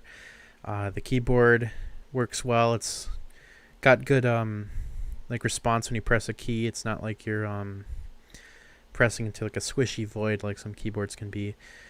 In general, it feels very well stabilized. I mean, it's a very good first offering from a new company, of course. I am impressed that it's actually built this well for like a first gen product, but I mean, at the same time, you can tell that some passionate people worked on this, so that's at least nice. Hinges, in terms of the hinge design, I have no idea. I'd have to remove the screen, which is not hard to do. So let's see here. I'm not sure how you remove this bottom part. I think it just kind of lifts away.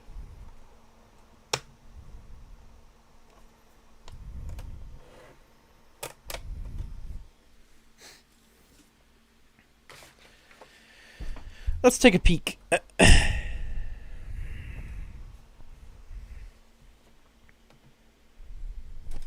So the screen is held in by Torx bits still.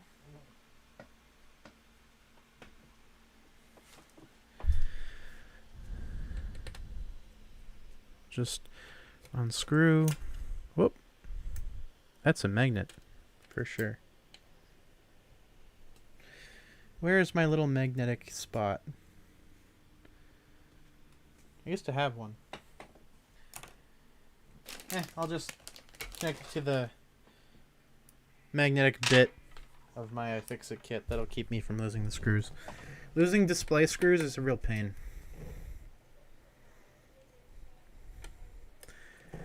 Also, this gives you a good shot of how close tolerance the bezels are. I mean, there's not much room for anything else other than the screen. So if you're... Whoop, my mic is facing the wrong way. If you were thinking of doing some sort of mod, there's not a whole lot of room to do it. Mic turned. Holy man. There we go. I'll get the panel out.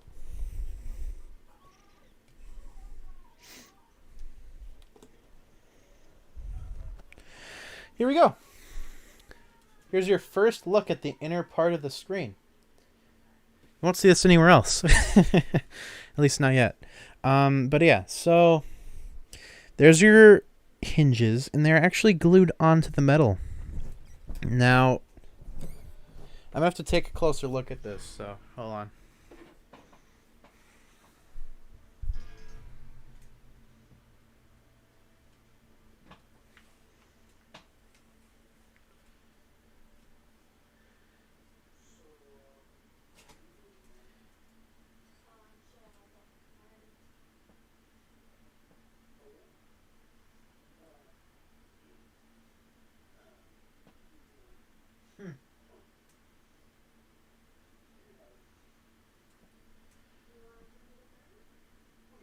All right.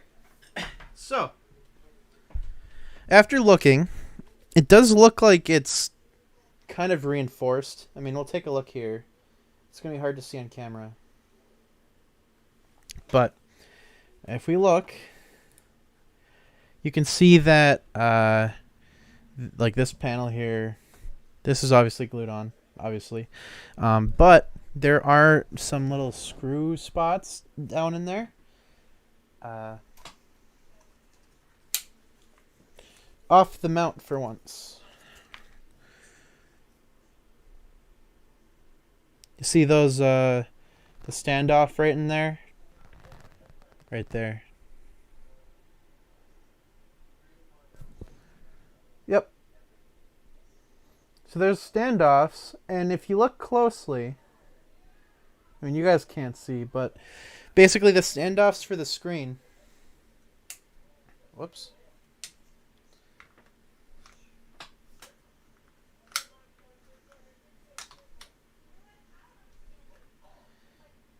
It looks like there's metal on the backing of this display that is kind of riveted against this, and it's also glued. So I'm going to give that a thumbs up. I'm not 100% certain, you know, if it's 100% legit good, but I'm most of the way confident in it, so that's good.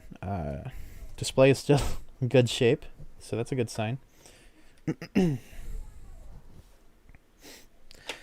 Get this screwed back down.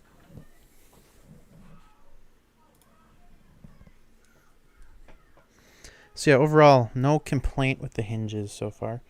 I do wish some of the internal screws for things were not like nylon, and were instead just a magnetic material, because it does appear that this screwdriver is actually magnetic. Yeah, it is. You can see I'm holding a screw on it.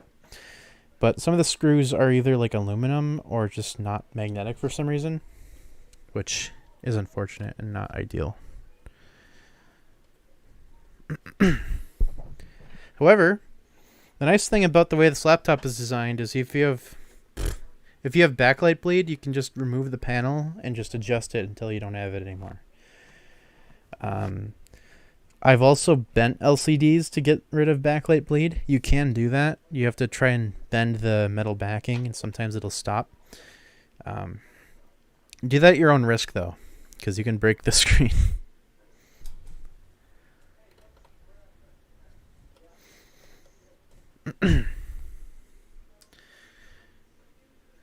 Okay. Let me actually check out the backlight bleed on this, because I haven't actually looked.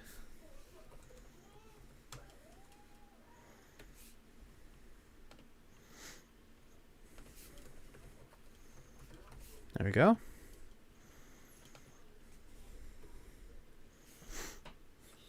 Looks good. No backlight bleed as far as I can tell. Looks pretty much perfect. So that's good. That's good. Drop the bezel back in place. Eventually.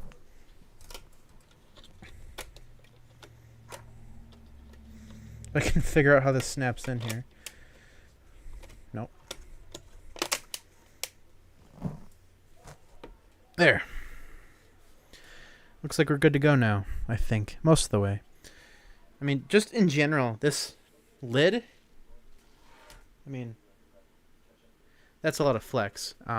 So I do wish this lid was not nearly as flexible. But overall, the machine is acceptably well built.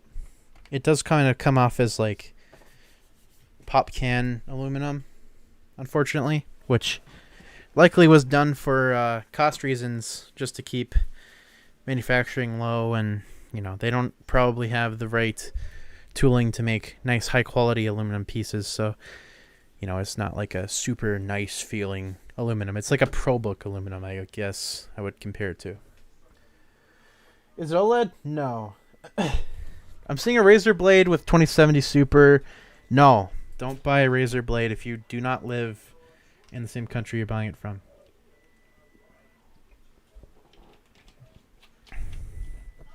Absolutely do not do that. But yeah, I think that's probably going to be it for now. I'll see if I can get Linux on here, but it should just be fine. I don't see why it would be a problem.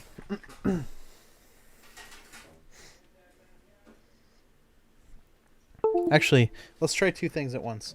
Let's see if we can boot off the micro SD card, and we'll also see if Linux will boot nice.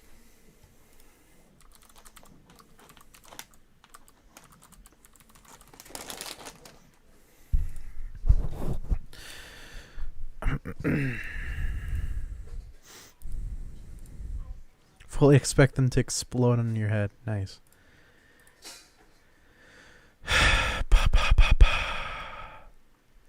Get Ubuntu, Rufus. Ubuntu desktop. We're going to install Ubuntu, and if you have a problem with that, I'm sorry.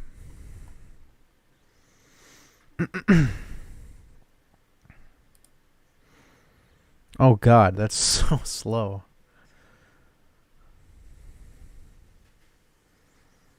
Alright, we're going to cancel that. We're going to download the latest version of Ubuntu.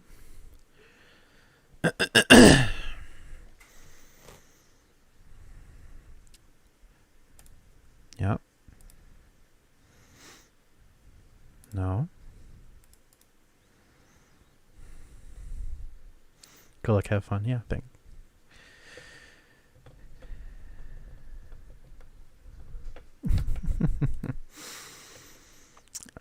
Okay, so we're downloading Ubuntu.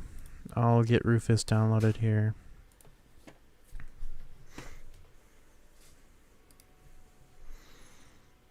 Is the stream okay still? Looks like it. Yeah, we're good. I get worried with big downloads because they tend to kill streams, but it seems like we're doing okay. Hello.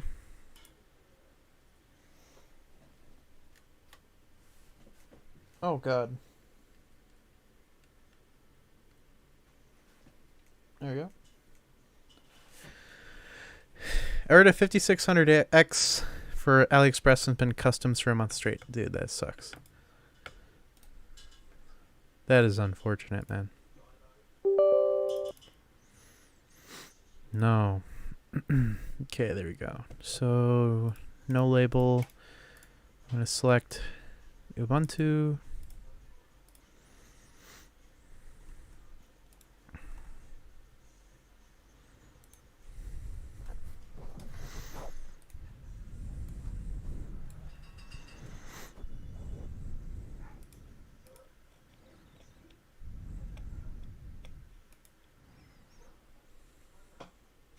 Okay, FreeDOS, sure. Select the ISO. Oh. Well, thanks for making me select something that literally doesn't have any relevance. Genius. Volume label. Press start. Cancel.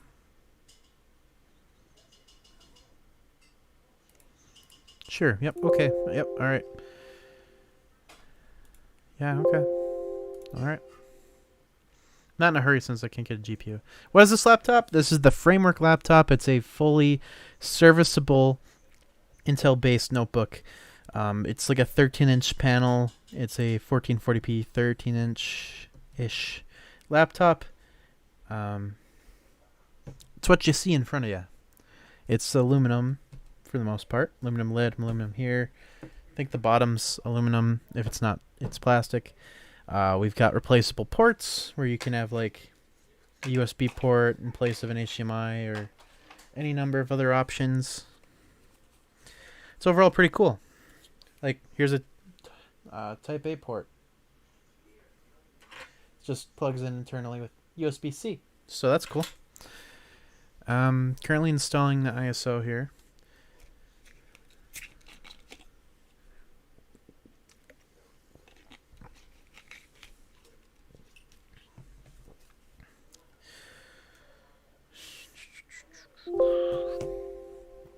Okay, so it looks like Rufus is done. So now, let's try and look at this flat micro SD card first.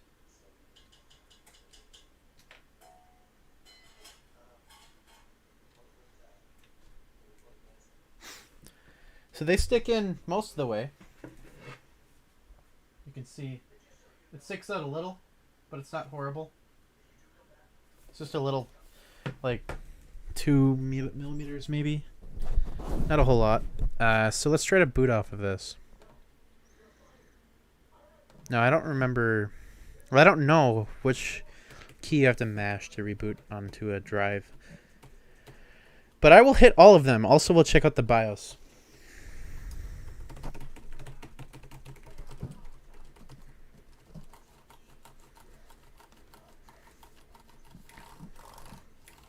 I suppose I could probably look it up and see what I'm supposed to hit, but there we go. Boom. Okay, Ubuntu.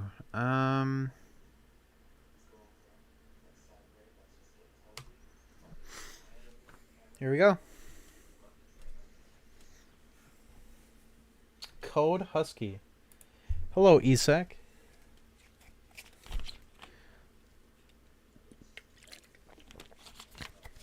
Oh crap! I should probably unplug the eGPU so it doesn't cause Ubuntu to have a heart attack. Code Hurley, yeah.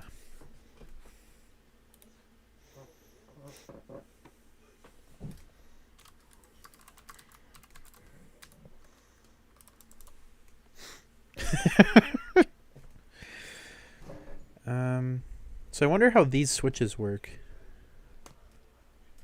Oh, it looks like they just kind of snap. All right, so let's try Ubuntu. So first thing, immediately, touchpad works out of the box, which is really good, because a lot of systems the touchpad does not work whatsoever out of the box.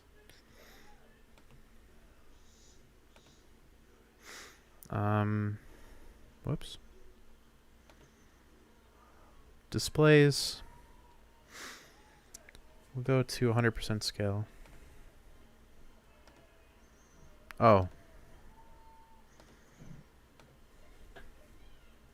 There, 150. That looks a little better. Get sent into the Wi-Fi.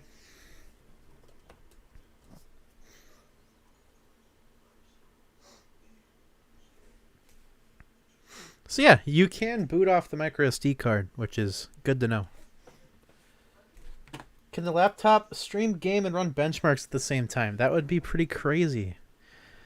One thing I'm noticing is the signal reception is not, like the Wi-Fi reception is not very good.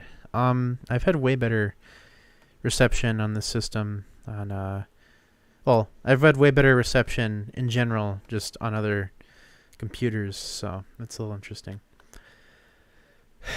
I don't know what to do now. I mean, we know it works. Ubuntu runs. Oh yeah, we want to look at the BIOS. Okay. Tell you this much, you can boot Linux and basically everything works well, so that's good. I'm not going to install. I don't want to do that. Let's restart again. Oops.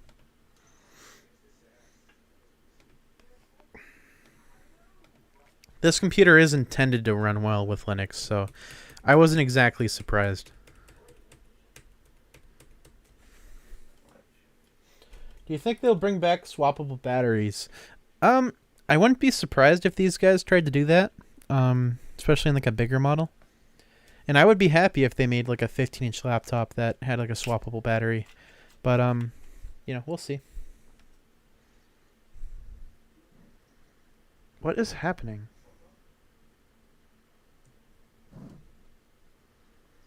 All right, go to bed.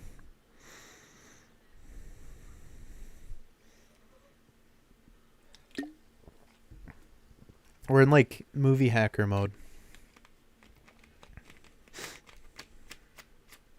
There. Thank you. Gotta go to sleep. It's 2:30 a.m. That's all right. He's hacking, yeah. Oh. Power button was quite warm there. That was interesting. Now, I should honestly consider the price of this thing before I make like too big of a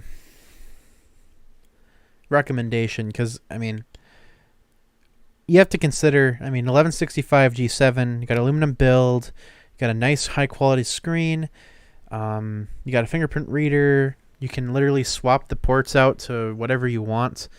You can literally upgrade the RAM, you can put a big drive in here if you wanted to. I mean, double-sided M.2, pretty good. Wi-Fi cards replaceable.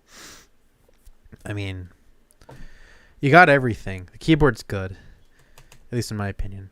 So, is there a big caveat? I mean, in general, the build is pretty good. It's actually pretty solid now that I'm testing it right here. The lid is flimsier than heck. Like, I mean, I could probably snap the lid in half without trying too hard. And that's just how flexible it is. I mean, a lot of laptops, you'd have to really give a lot of... you'd have to do a whole lot to break them. This one, I mean, I'm not terribly confident in how rigid this lid is. They really should have done something else with this or gotten like a better aluminum or something, because I feel like this will probably bend over time or something. I don't know. Not the most confident in the lid by any means, but hinges and everything seem okay. Haven't tested out the 3.5 millimeter. Thermals seem more than okay.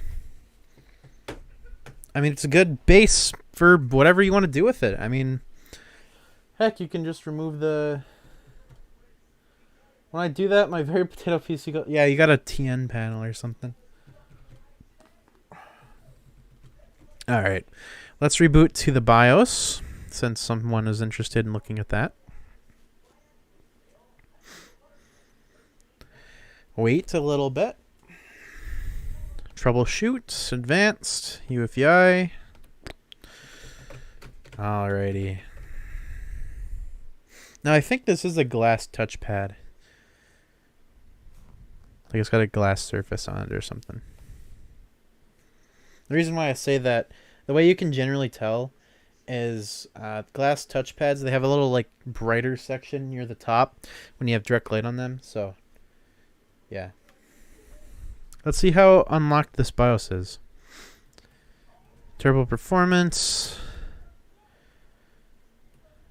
G sensor, gravity sensor. Battery disconnect, CPU configuration. What does that let me do? CPU flex ratio. Sure. What does that let me do? Oh, I don't want to do that. I can disable cores, so I can go to like one core if I'm crazy. I can disable hyper-threading if I want to. I can disable AES, well, native AES.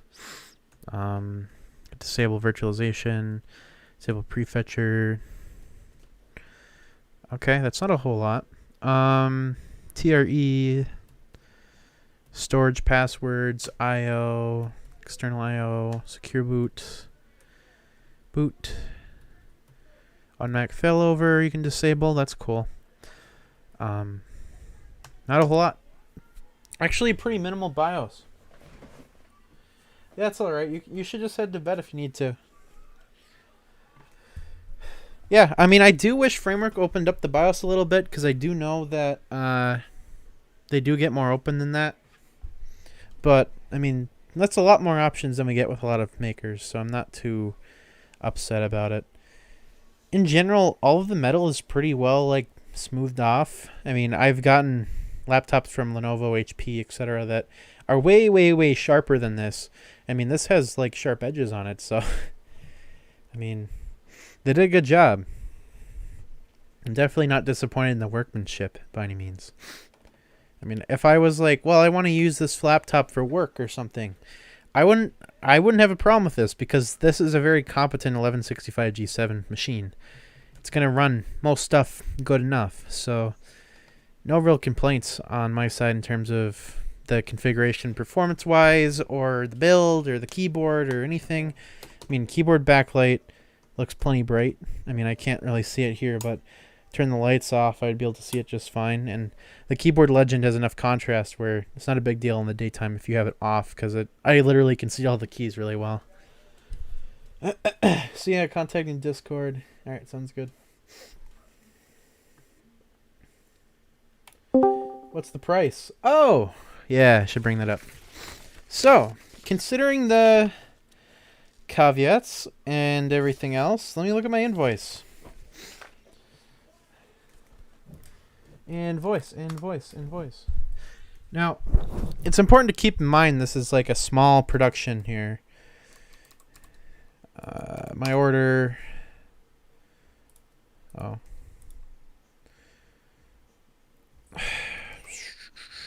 Framework. Your order is shipped, maybe? Does that give me anything? Okay, so in total for everything without the RAM and storage, I paid $1,288 for this machine. $1,049 of that was just the bare bones chassis without the Wi-Fi card. I paid $18 for the Wi-Fi card in addition, so it works out to be around $1,100 for just this and the Wi-Fi card. Also, it looks like they billed $50 for the power adapter, so it's more like $1,200. And you also need to get the expansion card. So USB-C one you're going to want for charging the thing, which is another $9. And then you want 3 others. So the Type A ports are $9. If you want HDMI, that's $20. Micro SD card spot is $20. Does it have an Ethernet module? Not yet. Nope, not yet. It could easily though in the future, I would think. But yeah, the price is high for this kind of thing, and I was not expecting it to be cheap, and it's not. I mean, it's not expensive in terms of like 1990s computers. I mean, $5,000 to get like the mid-range thing basically. So, I mean, this is quite good for the price. All the materials are fairly premium. The bezel doesn't kink when you lift it off, and it's also very flexible in general, so whatever it's made out of is a nice high quality plastic. I compared it to like pop can aluminum, but it's not like it's bad aluminum. That's just how it feels. That's not necessarily like the quality. It's going to impact how quality it feels to you. I mean, it doesn't really feel much better than just kind of like a higher end plastic, but in terms of I don't know. I mean, it's an overall good computer, and I don't know, $1,300 for something with this level of performance and such is not horrible. I mean, the fan noise is up there, and it definitely could be tuned to be a little better, but I mean, maybe there's a BIOS update I don't have. I have no idea. I wish they would give us control over that so we could tune the fans ourselves, but actually, I didn't actually look. Let me see if there is a sensor for the fan, because that might mean we can control it.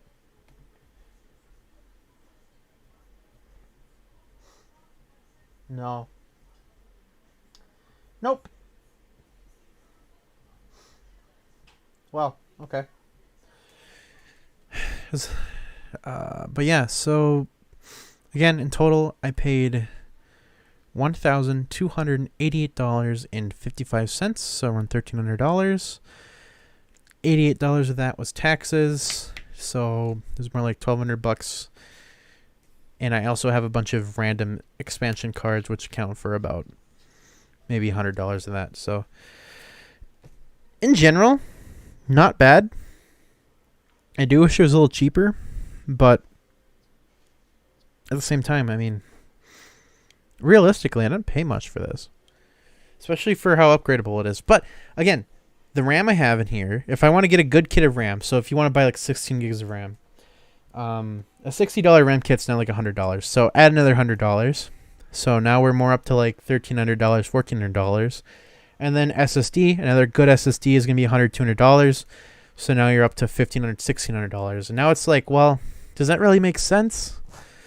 And like, honestly, I don't know. I don't know if I could say, oh yeah, this is like a $1,500, $1,600 computer to most people. I mean, the lower end ones are way cheaper. You can get them for like $850 with the base components instead of like $1,050. So you save around $200 just to get the same graphics with a lower end CPU. And I would probably recommend that over the i7. The only reason I got the i7 was just because it was available sooner. So I'd recommend the i5. i7, it's kind of hard to justify because it's like the same thing, but it's up to you. Personally, I would recommend the i5 if it's as good as this, and I'm sure it is. So I don't know. I'm not discouraged at this point from using the thing. One thing I should look at is our runtime here. I'll lower the brightness to something reasonable, and I'll just let this idle for a little bit. We'll take a look at that again.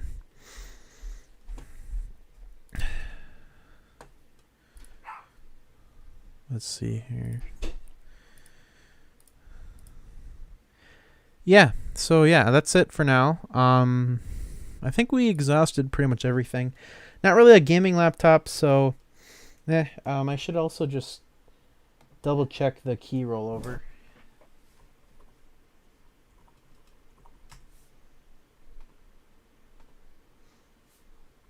Oh god, this is not the site I wanted.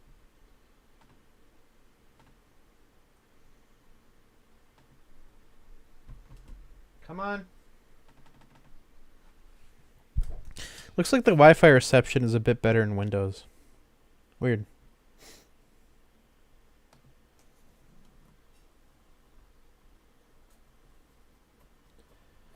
So it doesn't have like infinite key rollover, but 4 key presses at once, that's pretty good.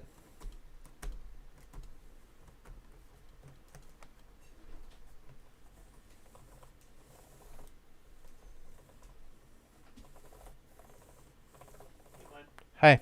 Dinner's ready. All right, thank you.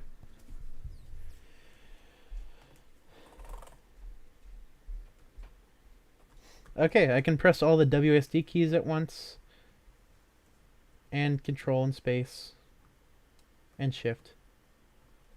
Good. All right, well, I think that's it for now. If you have any questions, let me know in the chat real quick here. Otherwise, I think that's going to be it, because we're at 2.5 hours and I'm ready for dinner. So, any remaining questions, or are you guys just ready to head off for now?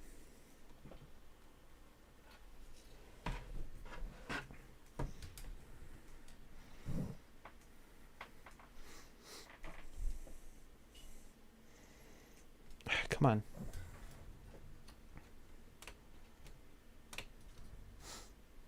Trying to recover my micro SD card right now.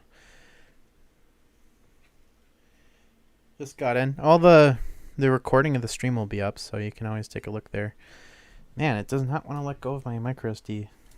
There we go.